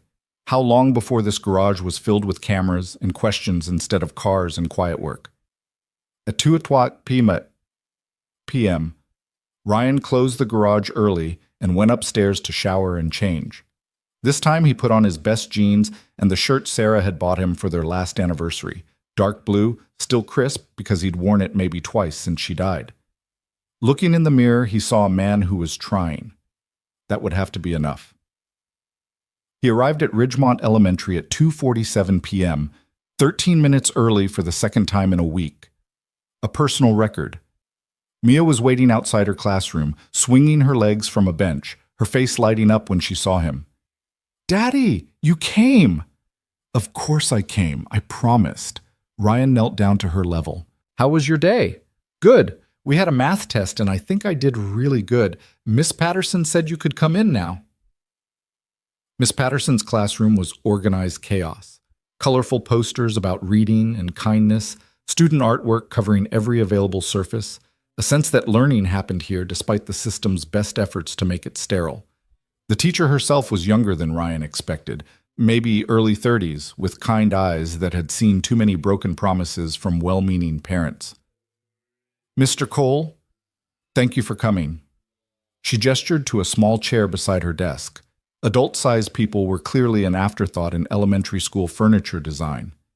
"Mia, sweetheart, why don't you read in the library corner while your dad and I talk?" Once Mia was settled with a book, Miss Patterson pulled out a folder thick with papers. "I want to start by saying that Mia is a wonderful student. She's kind, creative, engaged in class. But I'm concerned about her math skills. She's falling behind grade level, and I think it's because she's missed some foundational concepts from earlier years." Ryan felt his stomach drop. "How far behind?" "About a year, maybe a year and a half. It's not uncommon for kids who've experienced trauma, losing her mother so young, to have academic gaps. The emotional work of processing grief takes energy that might otherwise go to learning." Miss Patterson's voice was gentle. "I'm not telling you this to worry you, Mr. Cole. I'm telling you because with the right support, we can help her catch up. Tutoring, extra practice at home, maybe some educational games that make math feel less intimidating. I can help her at home. I'm good with numbers. Have to be in my line of work." "That's wonderful. But I also want you to know about some resources. There's a free tutoring program at the community center twice a week after school, and the library has a homework help program on Saturdays." She paused. "I know you work a lot, Mr. Cole. I know you're doing your best, but Mia needs consistent support right now, and I want to make sure she gets it." Ryan thought about the partnership contract sitting on his kitchen table, about the capital that could buy private tutors and educational tools and all the support Mia needed. But he also thought about the cost of that help, the time he'd spend in boardrooms instead of helping with homework, the energy he'd pour into corporate decisions instead of being present for his daughter. "I'll make it work," he said. "Whatever she needs. I'll be there." "I believe you will," Miss Patterson smiled. "Mia told the class about you saving that woman's life. She was so proud. She said, 'My daddy helps people even when it's hard.' That's a powerful lesson you're teaching her, Mr. Cole. Don't lose sight of that while you're worrying about math scores." They talked for another 20 minutes about strategies and goals, about Mia's strengths and challenges, about the normal 7-year-old stuff that somehow felt monumental when it was your own kid. When they finished, Ryan felt both overwhelmed and relieved, the weight of knowing what needed to be done, the comfort of having a plan to do it. Mia bounced over as soon as she saw them stand up. "Are we going to get ice cream? You said if you made the conference, we could get ice cream." Ryan had said that, in a moment of desperate promise-making when he was trying to convince her that this time would be different. "You remembered that, huh?" "I remember everything you promised, Daddy." The words hit harder than she meant them to, a reminder of all the broken promises that lived between them like ghosts. But they also carried hope, the possibility that keeping promises could become the pattern instead of the exception. "Then let's go get ice cream," Ryan said. "The biggest sundae they have." They went to Morrison's ice cream parlor, a local place that had survived 3 generations by making everything from scratch and treating every customer like family. Mia ordered a sundae with so many toppings it was more candy than ice cream, and Ryan got a simple vanilla cone that reminded him of summers with his father. "Daddy?" Mia swirled her spoon through melting ice cream, suddenly serious. "Are we going to be okay? Mrs. Chen said you might be getting a new job. Does that mean we have to move?" "No, sweetheart. We're not moving. I might be doing some extra work with the lady I helped, Ms. Reed, but the garage will still be our home. Nothing's changing that." "But we might have more money." Ryan studied his daughter's face, seeing worry there that no 7-year-old should carry. "We might. Would that make you happy?" Mia thought about this with the seriousness of someone weighing important matters. "Only if you're still my daddy. Only if you still have time to make pancakes on Saturday and help me with my homework and read me stories at night. Mrs. Chen's friend, Mr. Wang, he got a fancy job and now his kids never see him. I don't want that." Ryan's throat tightened. "Come here." He pulled her close, feeling the weight of her small body, the trust she still placed in him despite every disappointment. "I promise you, Mia, no matter what job I have or how much money we do or don't have, I will always be your daddy first. Always. That's the promise I'll never break." "You promise? Like really real promise?" "Really real promise. Cross my heart." Mia seemed satisfied with this, returning to her Sunday with the quick emotional pivot that children manage so effortlessly. But Ryan sat with the weight of his promise, knowing that the real test was coming. Could he accept Vanessa's offer and David Foster's board seat without losing sight of what mattered? Could he build something bigger without sacrificing the small, essential moments that made up a life? His phone buzzed with a text from Marcus. "Board meeting next Thursday to formalize partnership details. David Foster will officially propose you for his seat. Are you ready?" Ryan looked at Mia, chocolate ice cream on her nose, pure joy on her face because her daddy had kept his promise and bought her ice cream. He thought about 3,000 employees who depended on good decisions, about Vanessa Reed learning to balance ambition with humanity, about his father's voice reminding him that you couldn't save everyone, but you kept trying anyway. He texted back, "I'm ready." That night, after Mia was asleep and the apartment was quiet, Ryan sat at his kitchen table with the partnership contract spread in front of him. He read every word, every clause, every protection and obligation. It was real. It was happening. His life was changing in ways he'd never imagined. But underneath the fear and doubt, underneath the voice that sounded like James Peterson saying he was in over his head, Ryan felt something else. Something that felt like his father's hand on his shoulder, like Sarah's belief that he could be more than his circumstances, like his grandfather's deathbed wisdom about accepting help when it was offered. He felt ready. Ryan pulled out a pen, just a regular ballpoint from the junk drawer, nothing fancy, and signed his name on every marked line. The signature was messy, unpracticed. The handwriting of someone who worked with his hands instead of pushing papers. But it was his choice, his leap into uncertainty. When the last page was signed, Ryan stacked the papers neatly and slipped them back into the envelope. He'd drop them off at Reed Technologies tomorrow, make it official, cross the threshold from mechanic to something else he didn't quite have a name for yet. But tonight, in the quiet darkness of his apartment, Ryan allowed himself a moment of pure terror, mixed with something that might have been hope. The future was unknowable, the risks were real, the possibility of failure loomed large. But so did the possibility of success, of building something that lasted, of teaching Mia that sometimes the scariest choice was the right one, of honoring his father's legacy not by doing the same things he'd done, but by following the same principles that had guided him. Do the next right thing. Stop when people need help. Remember that value and price aren't the same. Keep your promises, especially the ones to yourself. Ryan looked at the contract one more time, at his signature declaring his commitment to something bigger than himself, and felt a strange sense of peace settle over him. He was terrified, he was uncertain, he was probably in way over his head, but he was ready. And sometimes that was enough. Saturday morning arrived with rain again, softer this time, the kind that whispered against windows instead of hammering. Ryan woke to find Mia already up, sitting at the kitchen table with her math workbook spread open, her tongue poking out slightly as she concentrated on a problem that was clearly giving her trouble. "You're up early," Ryan said, moving to start the coffee maker before remembering it was still broken. He settled for instant instead, the bitter taste a small sacrifice. I want to get better at math, Mia said without looking up. Miss Patterson said I need to practice more. So I'm practicing. Ryan sat beside her, looking at the long division problem she was wrestling with.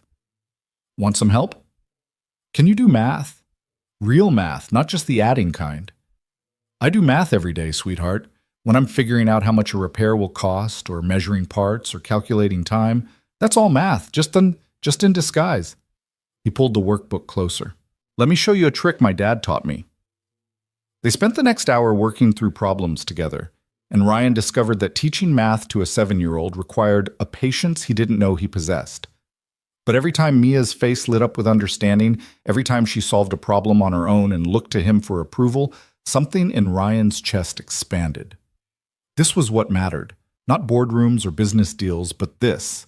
Saturday morning math lessons with chocolate chip pancakes waiting as a reward. By noon, Ryan had dropped off the signed partnership contract at Reed Technologies, where Marcus had greeted him with a handshake that felt like a threshold being crossed. Welcome to the team, Mr. Cole. Officially, Vanessa wants to schedule a lunch meeting next week to discuss rollout plans for the garage expansion. Rollout plans? The corporate language still felt foreign in Ryan's mouth. Timeline for renovations, hiring strategy, marketing approach, all the fun stuff. Marcus smiled at Ryan's expression. Don't worry. We'll translate everything into normal human language. Vanessa's very good at that. Now Ryan stood in his garage, looking at the space with new eyes. This concrete floor, these walls, this business that had barely survived, all of it was about to transform into something he couldn't quite picture yet. The weight of possibility sat heavy on his shoulders. His phone rang. Vanessa. I heard you signed, she said, and Ryan could hear the smile in her voice. No second thoughts?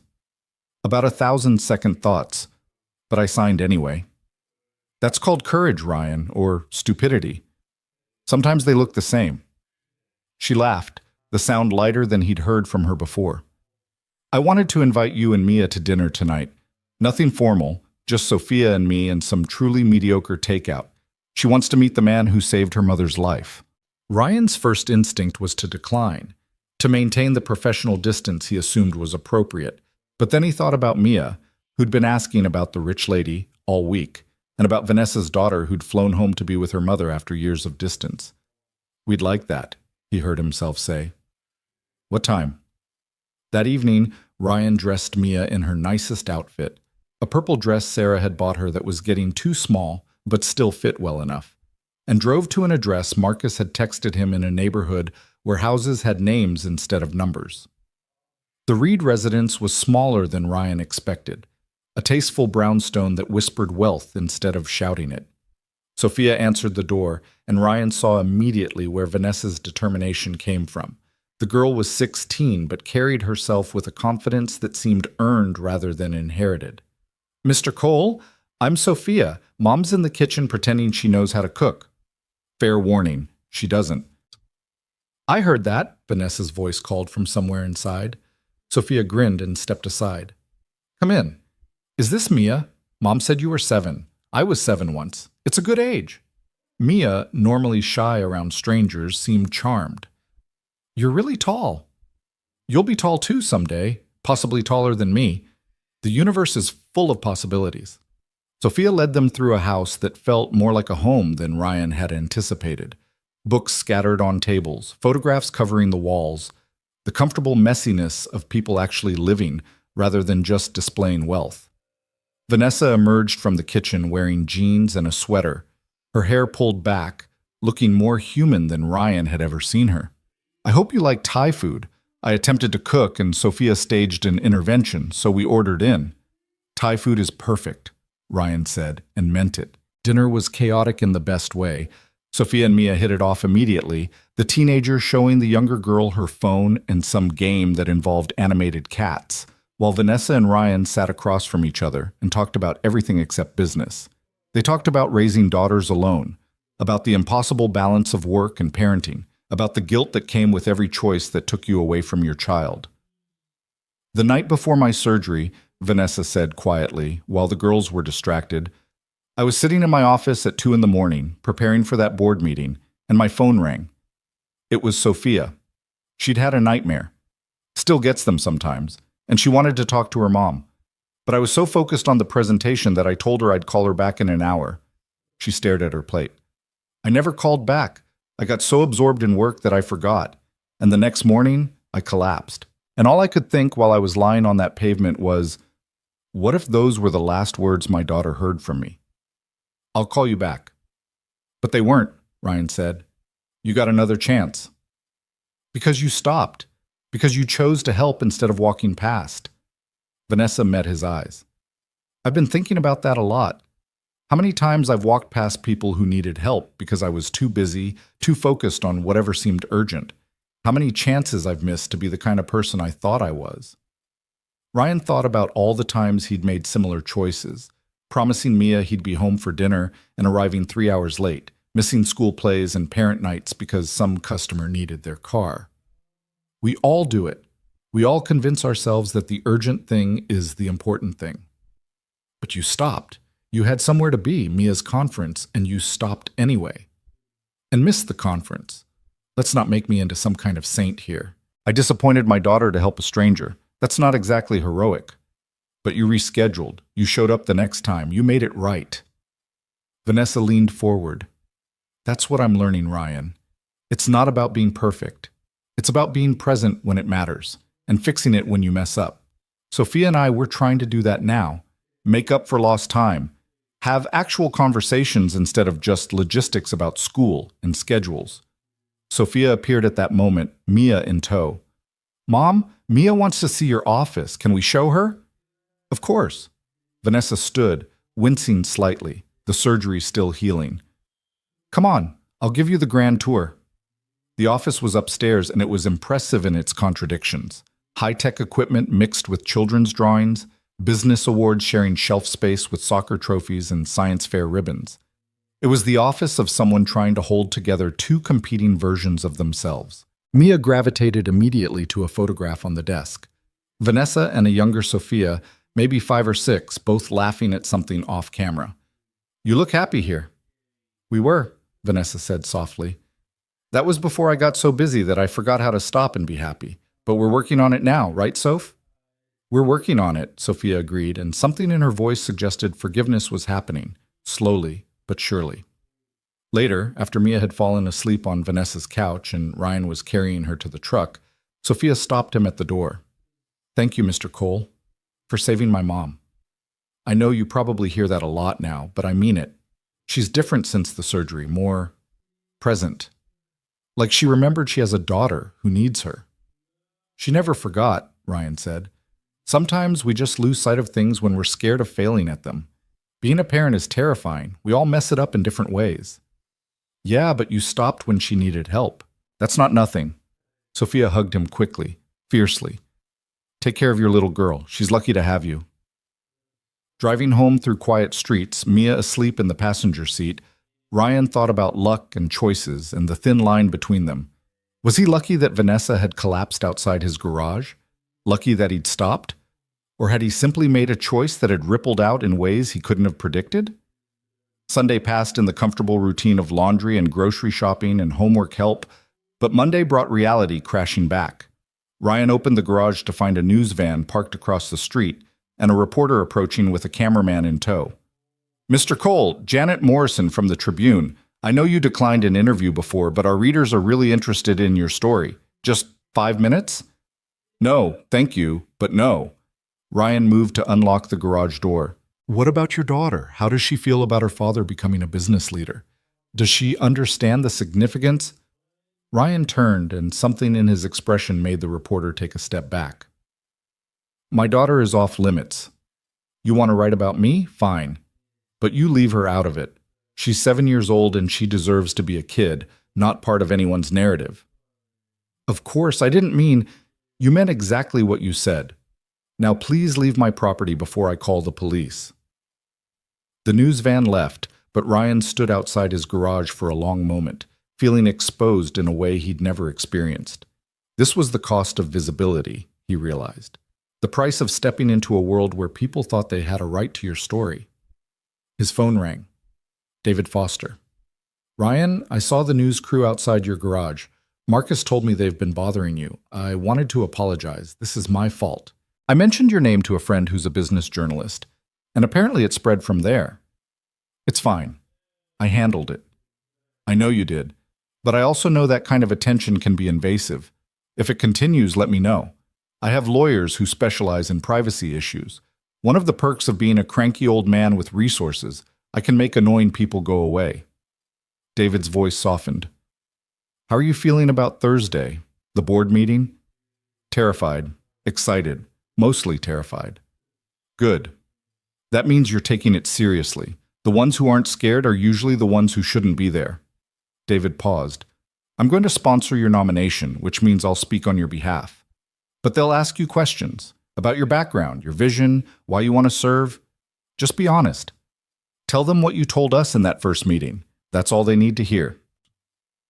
After the call, Ryan tried to focus on work, but his mind kept drifting to Thursday, to the questions he'd be asked, to all the ways he could fail spectacularly in front of people who actually knew what they were doing. That evening, while helping Mia with her math homework, his phone buzzed with a text from a number he didn't recognize. This is William Peterson. We should talk. I have information about Vanessa Reed's partnership that you should know before you commit further. Call me. Ryan stared at the message, feeling the weight of manipulation in every word. This was the test, he realized, the moment where doubt could take root if he let it. He could call Peterson, listen to whatever poison the man wanted to drip in his ear, second-guess every choice he'd made. Or he could trust the things he'd seen with his own eyes. Vanessa's determination to save her employees, her reconciliation with her daughter, her willingness to invest in a mechanic's garage, not because it made business sense, but because it was the right thing to do. Ryan deleted the message without responding. Daddy? Mia was watching him.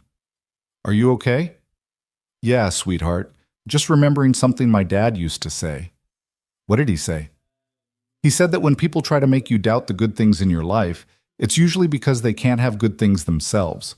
So they want you to be miserable like them. Mia considered this with her 7-year-old wisdom. That's sad for them. It is, but it doesn't have to be sad for us. Ryan pulled her close. Come on, let's finish these fractions. You're getting really good at them. Tuesday brought the Martinez family to pick up their minivan, and Mrs. Martinez cried when she saw the bill, half what any other shop would have charged. You're too kind, Mr. Cole. Too kind. How can we repay you? Just keep bringing me tamales at Christmas, Ryan said. Those are worth more than any payment. Mr. Martinez shook his hand firmly. My cousin, he owns a construction company. He said if you ever need renovation work, he'll give you the family rate. I told him about you, how you help people. He wants to help you back. Ryan thought about the garage expansion, about the renovations that Vanessa's investment would fund. I might take him up on that, thank you. As they drove away, Ryan felt the weight of community, the invisible web of connections and debts, and mutual support that held neighborhoods together. This was what corporate boards didn't understand, what spreadsheets couldn't capture. The value of treating people fairly, of building relationships that lasted, of being the kind of business that made the community stronger instead of just extracting profit from it. Wednesday morning brought Marcus to the garage, carrying a folder thick with papers. Tomorrow's briefing materials, background on the other board members, financial reports you should review, parliamentary procedure basics, all the fun stuff. Ryan flipped through the folder, feeling overwhelmed. I don't understand half of this. You will. But more importantly, you don't need to. Your job isn't to be the financial expert or the tech guru. Your job is to be the person who asks, but how does this affect real people? Marcus sat on Ryan's workbench, looking around the garage. You know what's funny? I have an MBA from Wharton, graduated top of my class, learned everything about business except the things that actually matter. Then I watched you walk into that boardroom with grease on your jeans and change the entire conversation in 10 minutes. That's when I realized all my education taught me how to optimize systems, but it never taught me how to value humans. You value humans. I've seen you with Vanessa. You care about that company. I care about Vanessa. The company is just where she works. Marcus smiled. But you made me think about it differently. Made me wonder if maybe the company could be more than just a place to work. If it could be a community, like this garage, where people look out for each other. After Marcus left, Ryan sat with the briefing materials and tried to absorb information that felt like it was written in a foreign language. Revenue streams and market positioning and fiduciary responsibilities, all important, he was sure, but so far removed from the reality of fixing Mrs. Chen's transmission that they might as well have been discussing life on Mars. His phone rang. Vanessa. Just checking in. How are you feeling about tomorrow? Like I'm about to make a huge mistake that will embarrass everyone who believed in me. Perfect. That's exactly how you should feel. Confidence without fear is just arrogance. Vanessa's voice was warm. Ryan, I want you to remember something tomorrow. When you're sitting in that boardroom and they're asking you questions about corporate governance and strategic planning, you don't have to pretend to be someone you're not. You don't have to use corporate language or act like you've been doing this for years. Just be Ryan Cole. Be the man who stopped to help a stranger. That's who we need on this board. And if I screw up, then you'll screw up authentically and we'll help you fix it. That's what partners do. She paused. Sophia told me what you said to her about being scared of failing at parenting. Thank you for that. She needed to hear that even adults, even her mom, are figuring things out as we go. We're all just making it up as we go along, aren't we? Pretty much, but at least now we're doing it together. That night, Ryan couldn't sleep. He lay in bed staring at the ceiling, running through imaginary scenarios of tomorrow's board meeting. In some versions, he froze completely, unable to speak. In others, he said something so stupid that everyone realized immediately he didn't belong there. In a few optimistic versions, he managed to be helpful, but even those felt like fantasies. At 2:00 a.m., he gave up on sleep and went down to the garage. Sometimes working with his hands was the only way to quiet his mind. He found an old carburetor that needed rebuilding, finicky work that required complete attention, and lost himself in the familiar rhythm of disassembly and cleaning. This he understood. This made sense. You took something broken and you fixed it piece by piece, following logic and experience and the sure knowledge that every part had its place, if only life worked the same way. Thursday arrived too quickly and too slowly, time moving at the strange pace of anxiety. Ryan dropped Mia at school early, kissing her forehead and promising to pick her up on time. She grabbed his hand before he could leave. Daddy, are you nervous about your important meeting? Very nervous, sweetheart. That's okay. Miss Patterson says being nervous means you care about doing well, and you always do well when you care. She hugged him tight. I'm proud of you, Daddy. Even if you're scared. Ryan held her for a long moment, drawing strength from her uncomplicated faith in him. I love you, Mia. More than anything. More than ice cream? Way more than ice cream. More than the biggest sundae in the world, she giggled. That's a lot. The drive to Reed Technologies felt both endless and instant. Ryan parked in the garage, his truck looking even more out of place among the luxury vehicles than it had before, and rode the elevator to the 47th floor with his heart hammering against his ribs. Marcus met him at reception, looking professional and encouraging. You ready? No, but I'm here anyway. That's the spirit. Come on, they're waiting. The boardroom was full, all 15 board members, plus Vanessa and several executives Ryan didn't recognize. David Foster stood when Ryan entered, smiling warmly. Everyone, this is Ryan Cole, the man I've been telling you about. Ryan, these are your potential colleagues. David gestured around the table, naming names that Ryan immediately forgot in his nervousness. Please, sit. We have a lot to discuss. Ryan sat in the chair David indicated, feeling every eye in the room assessing him. Helen, the sharp-featured woman from the original meeting, spoke first. Mr. Cole, David has made quite the case for you joining this board. He says you bring a perspective we're lacking. But I have to be honest, you have no business experience, no formal education in corporate governance, no background that traditionally qualifies someone for this role. Why should we take a risk on you? Ryan took a breath, remembering Vanessa's advice. Be yourself. You're right. I don't have any of those qualifications. I fix cars for a living. I barely graduated high school, and most days I'm worried about making rent. But I know what it's like to be one of the 3,000 employees whose jobs depend on this board's decisions. I know what it's like to work for someone who values profit over people. And I know what it's like to work for someone who gets the balance right. If you want someone who can analyze quarterly reports and understand market trends, you have plenty of those. But if you want someone who'll ask how your decisions affect the single mom working in your mailroom, or the janitor putting his kids through college, or the IT guy who's one medical emergency away from bankruptcy, Ryan met Helen's eyes. Then maybe I'm exactly who you need. Silence. Then Rebecca spoke up.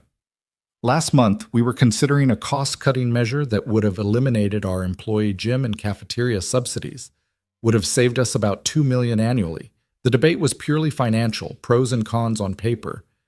But now I'm wondering, Mr. Cole, what would you have said about that proposal? Ryan didn't have to think long. I'd have asked how many employees use those benefits. Whether they're parents who need the gym because they can't afford a separate membership. Whether they're people who depend on subsidized meals because they're stretching their paychecks. I'd have asked whether saving $2 million is worth telling 3,000 people that their well-being matters less than the bottom line. He paused. And then I'd have asked if there are other ways to save that money that don't involve taking things away from the people who can least afford to lose them. Another board member, an older man with gray hair, leaned forward. That's a noble sentiment, Mr. Cole. But business isn't about nobility. It's about making hard choices. I make hard choices every day, Ryan said quietly.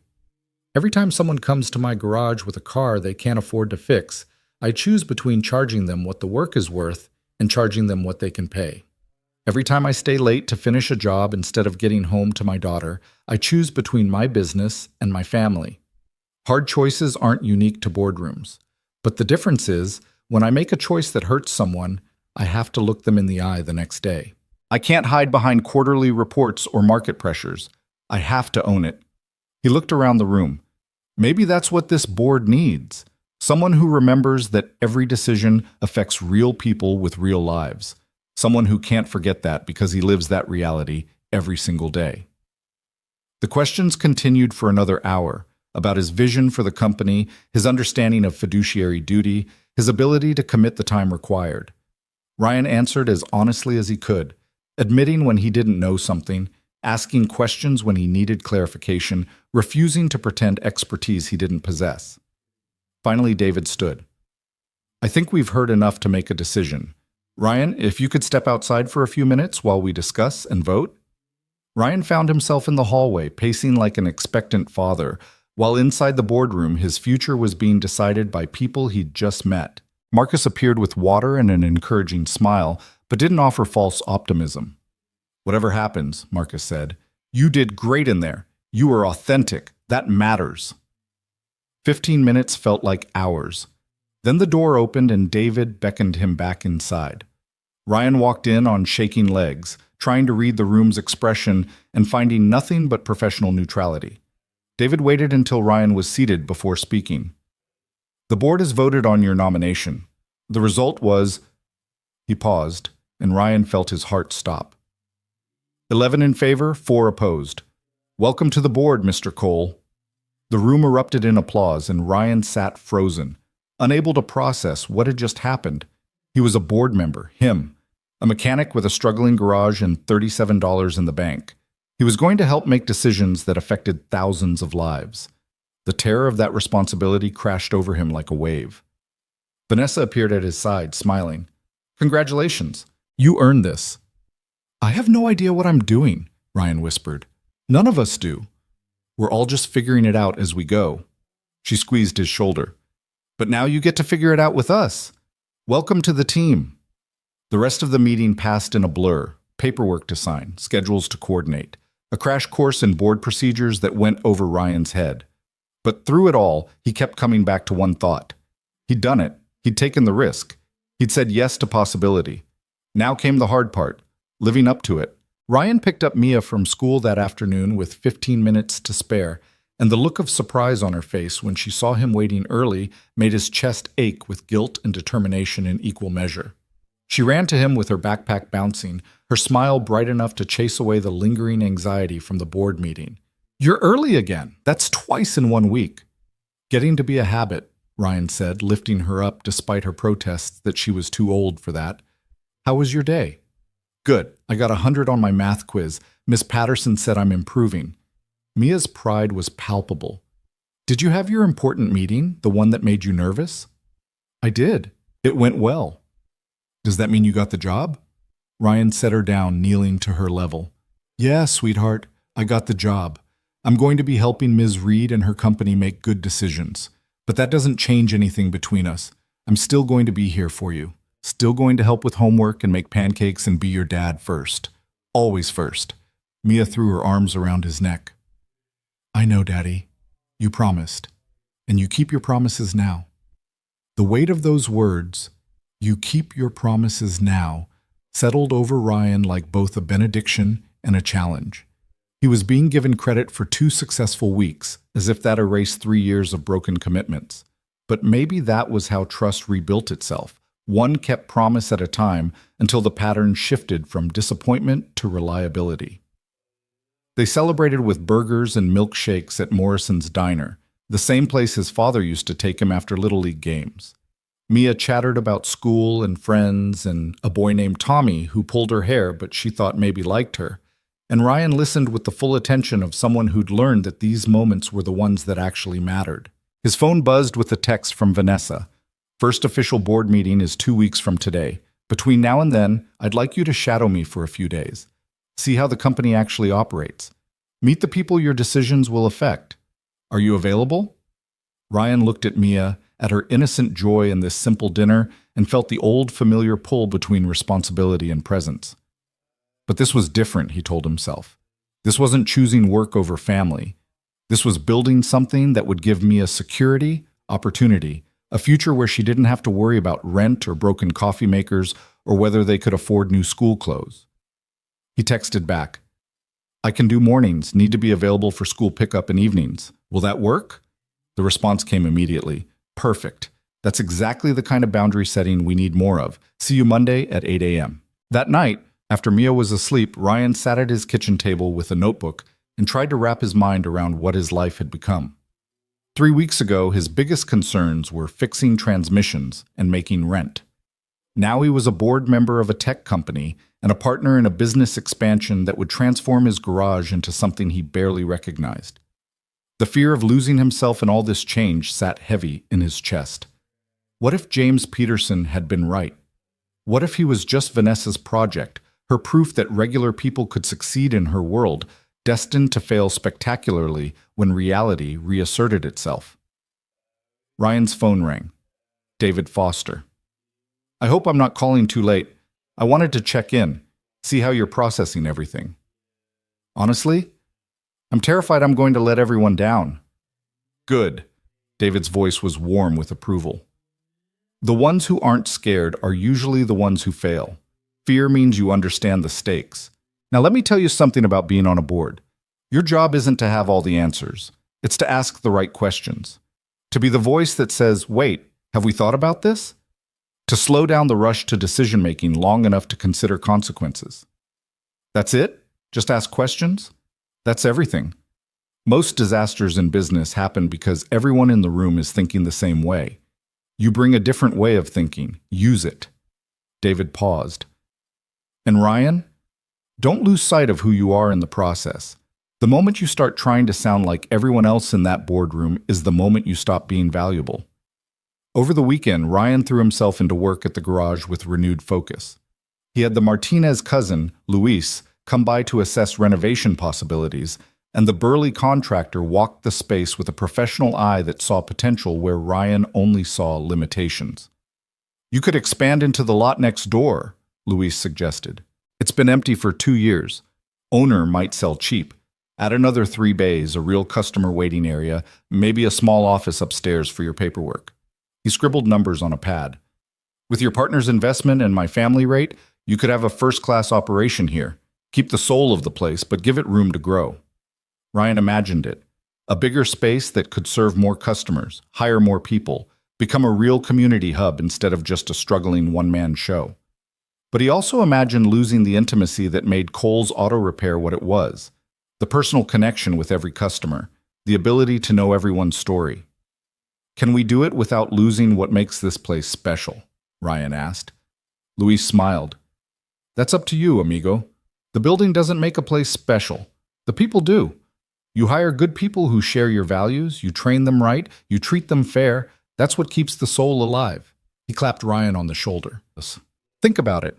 Talk to your partner. But don't wait too long. Good opportunities don't stay available forever.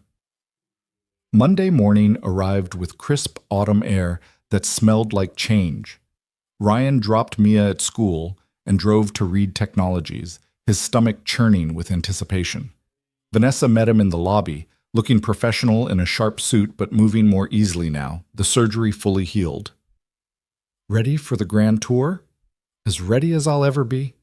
She led him through the building floor by floor, introducing him to employees whose names he'd never remember but whose faces he tried to memorize. There was Jennifer in HR who had 3 kids and a husband with MS. Marcus in IT who was saving for his mother's hip replacement. Sarah in accounting who was a single mom putting herself through night school. Every person had a story, a life beyond their job title, reasons why this company's survival mattered. This is why you fought so hard, Ryan said as they rode the elevator back to Vanessa's office. These people aren't just employees to you, they're real. They were real to me from the beginning. I just forgot for a while. Got so caught up in growth and market share that I lost sight of why any of it mattered. Vanessa settled into her chair with visible relief, still recovering, still pushing harder than doctors recommended. But you reminded me. That first day when you told the board that price and value weren't the same thing, something clicked. I remembered why I started this company. Not to get rich, not to prove something, to help people. And you are helping people. 3,000 of them. For now. But tech moves fast, Ryan. Today's success is tomorrow's bankruptcy if you're not careful. That's why I need people around me who'll help me stay focused on what matters.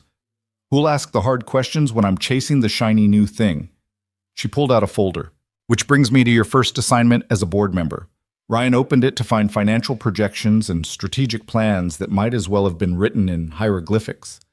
I don't understand most of this. You're not supposed to, not yet. But I want you to read through it, and wherever you see something that makes you think, how does this affect regular people? Mark it. Write your questions in the margins. Don't worry about sounding stupid or naive. That's literally what we need from you. Over the next several days, Ryan split his time between the garage and Reed Technologies, living in 2 worlds that couldn't have been more different. Mornings were spent shadowing various departments, learning how the company operated from the inside. Afternoons were spent under cars, his hands black with grease, his mind trying to process everything he was learning. The disconnect was jarring. At Reed Technologies, people talked about disrupting industries and scaling solutions and achieving optimal outcomes. At the garage, Mrs. Chen worried about whether her transmission would last another year. The Martinez family counted pennies to afford new tires. The young kid with the pickup truck came back because his job interview went well and he needed an oil change he absolutely couldn't afford. Ryan did it for free, like always, and when the kid tried to argue, Ryan just said, "Pay it forward someday. When you're successful and someone needs help, remember this moment." His phone rang as the kid drove away. It was Rebecca from the board. "Ryan, I need your advice on something. We're looking at cutting our internship program to save money. It's purely financial. Interns are expensive when you factor in training and supervision. But I keep thinking about what you said, about asking how decisions affect real people. So I'm asking you, what would you want to know about this decision?" Ryan leaned against his workbench, thinking. "I'd want to know who these interns are. Are they kids from privileged backgrounds who will be fine either way?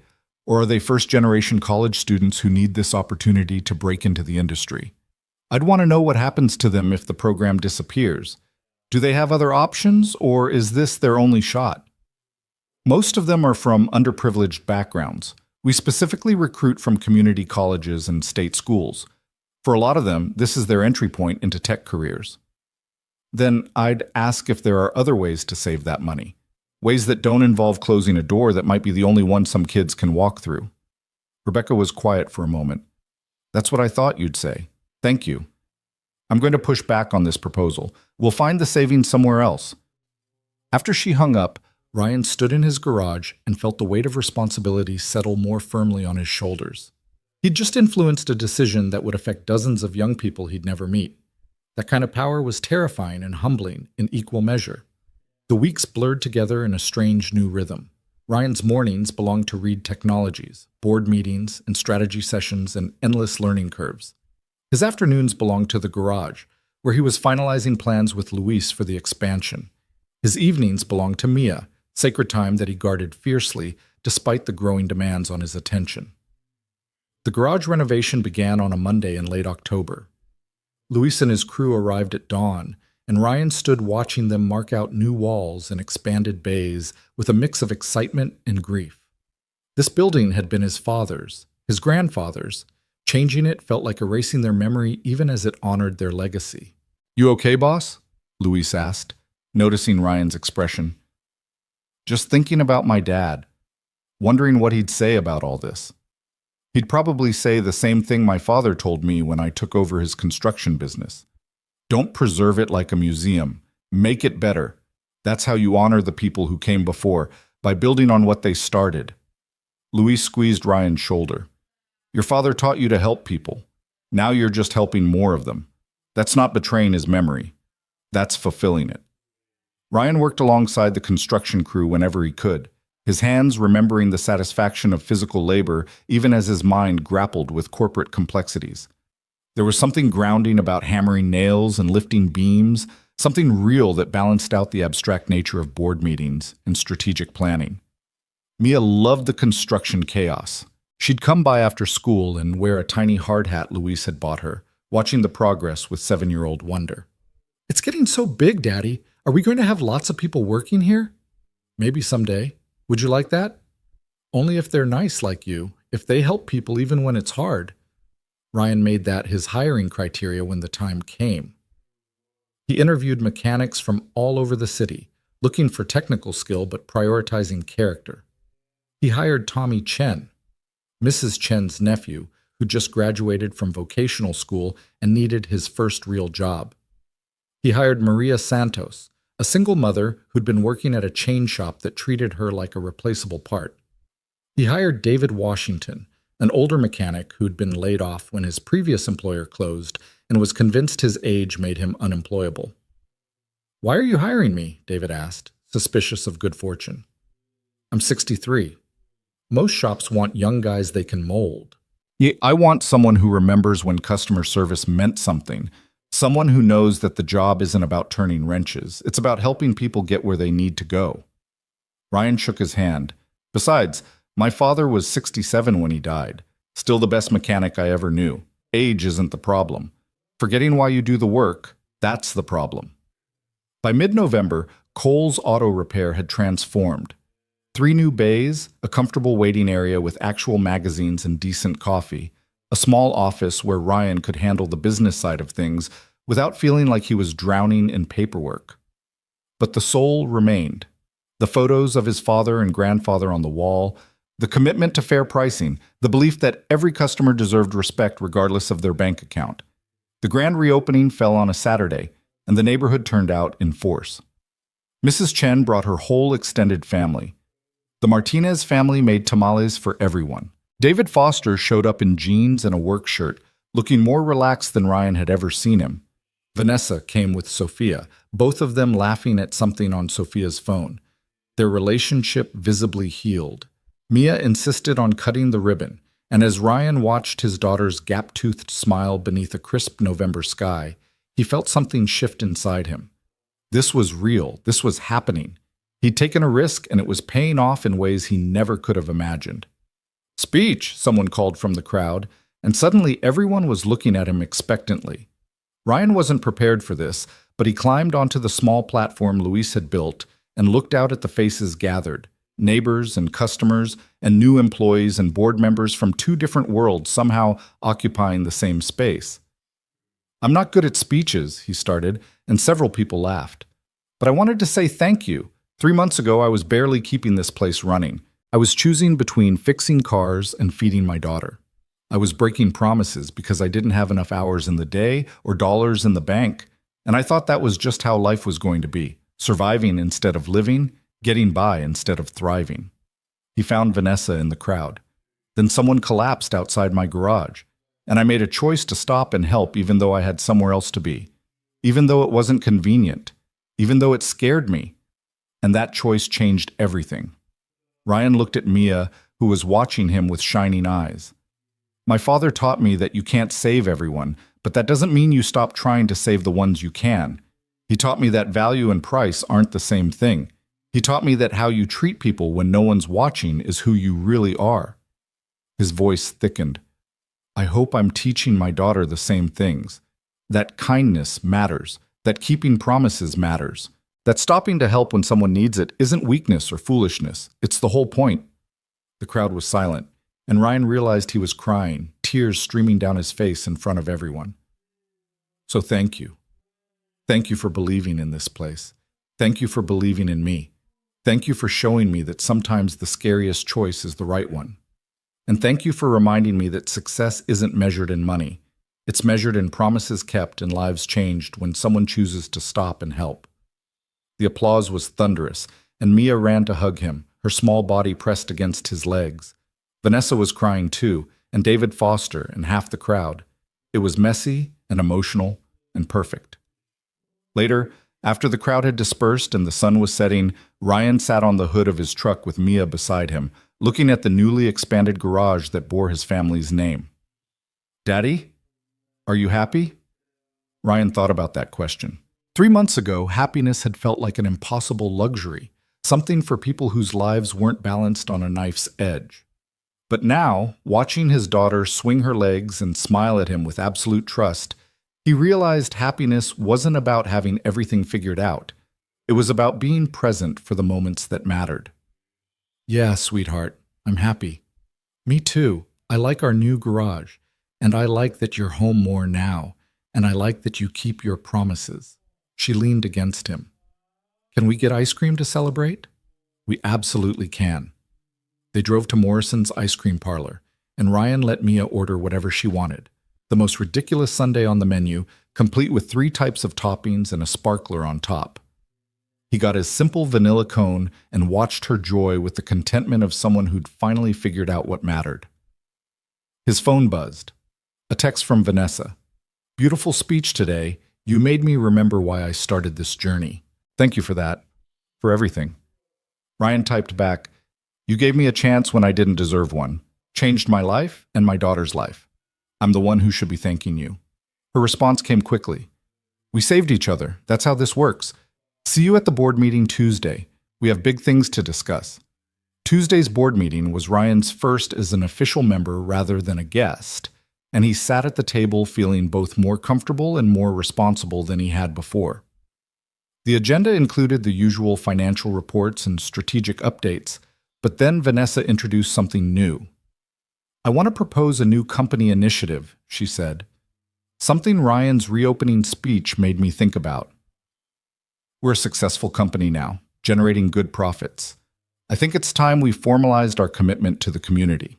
I'm proposing we dedicate 5% of annual profits to employee hardship funds, community scholarships, and supporting local businesses that share our values.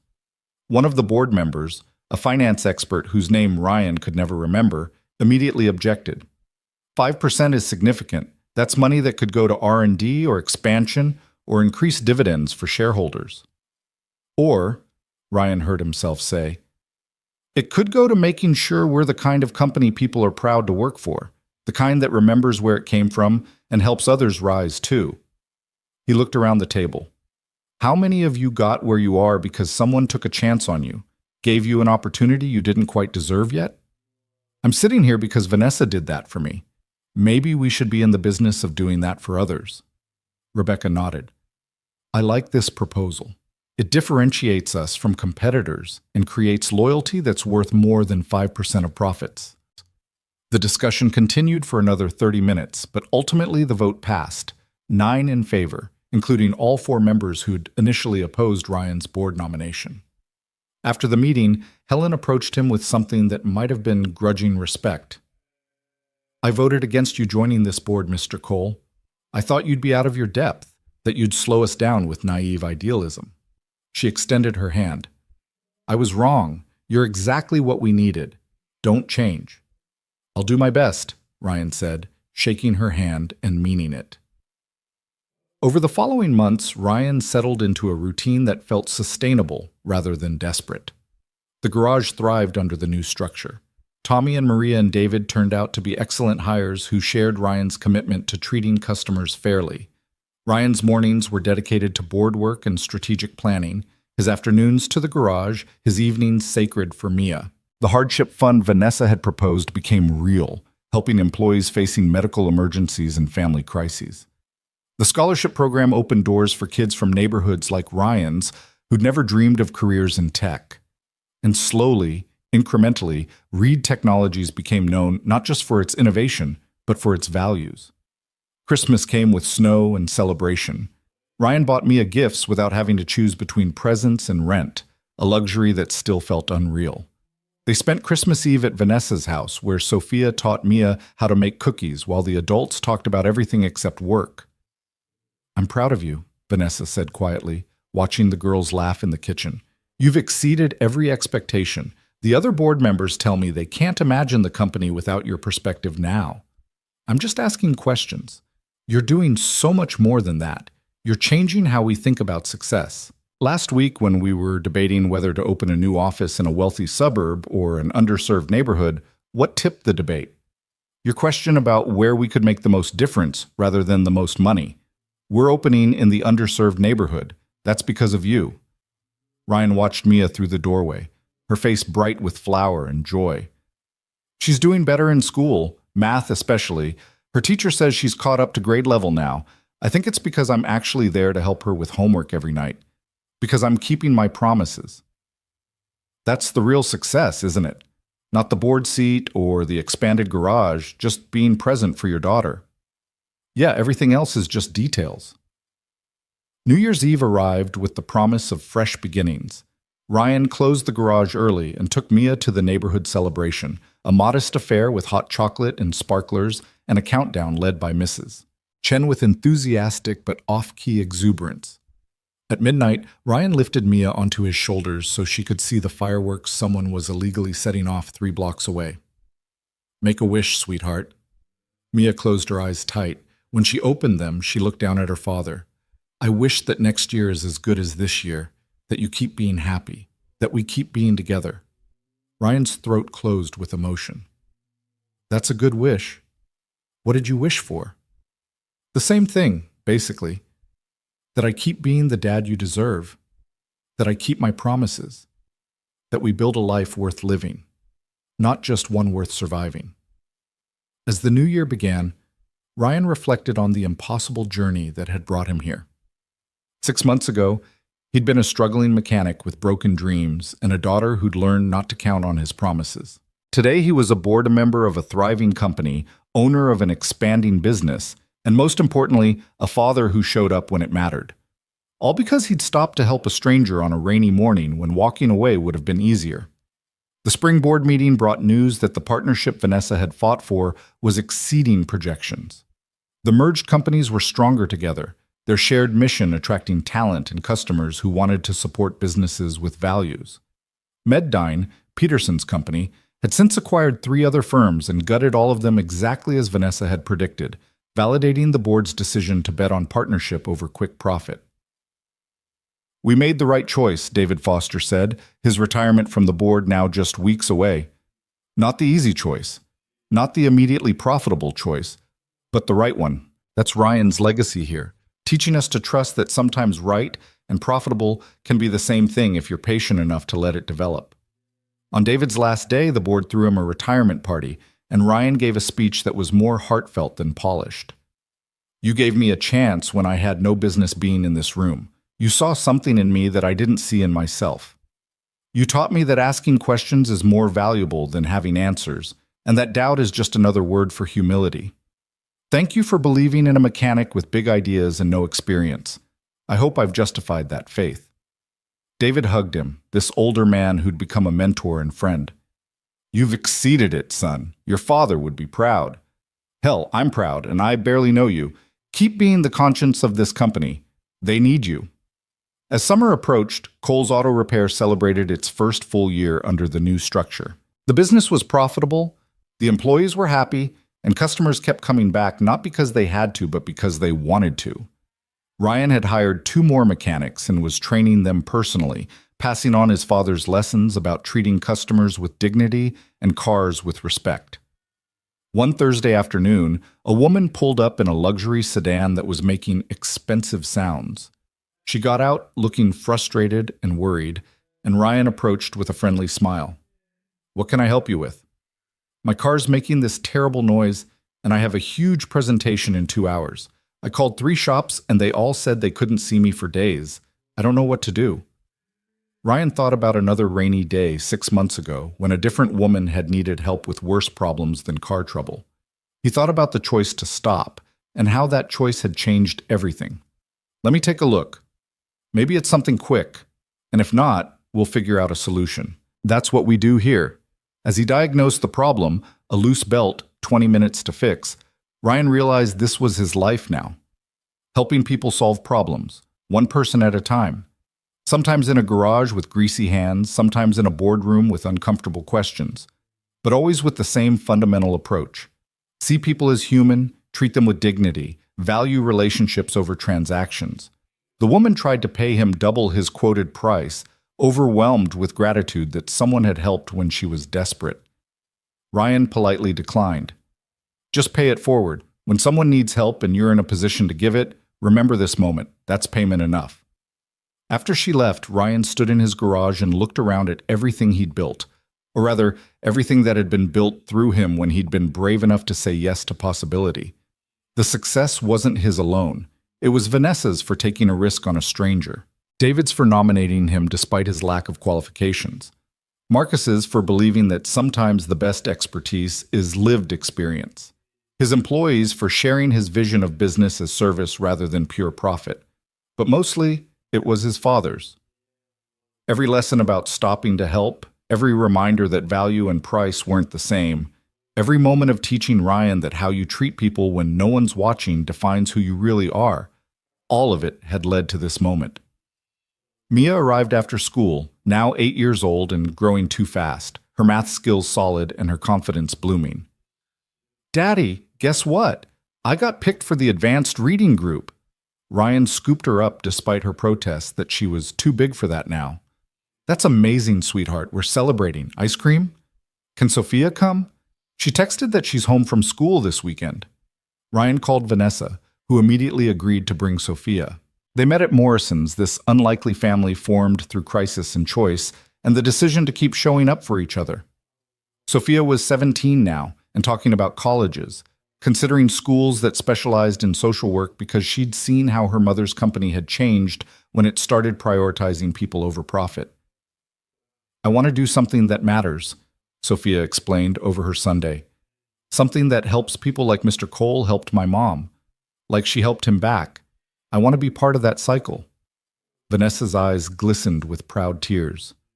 "When did you get so wise?" "I had good examples, Sophia smiled at Ryan. "You taught me that success isn't about money, it's about the lives you touch, the promises you keep, the people you help when you could walk away." Later, driving home with Mia asleep in the passenger seat, Ryan thought about the question he'd asked himself 6 months ago. What kind of man was he becoming? Was he losing himself in corporate politics and quarterly earnings reports? The answer, he realized, was no. He'd found himself. He discovered that the skills that made him a good mechanic, attention to detail, problem solving, treating people with respect, were the same skills that made him a good board member.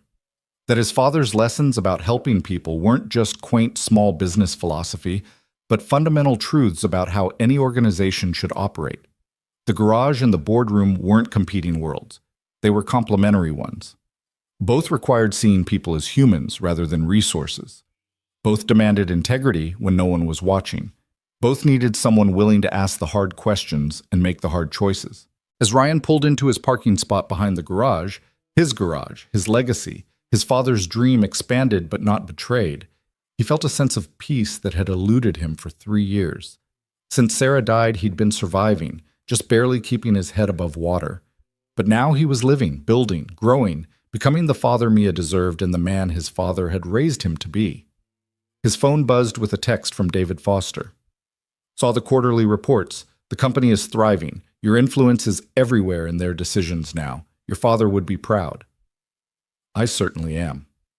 Ryan climbed the stairs to his apartment, where tomorrow he'd make pancakes for Mia and help her with her weekend homework, where he'd review board materials for next week's meeting and plan the garage's schedule, where he'd live the beautiful, complicated, impossible life that had started with one simple choice on a rainy morning: the choice to stop when someone needed help, the choice to say yes when opportunity knocked unexpectedly, the choice to believe that sometimes the scariest path was the right one.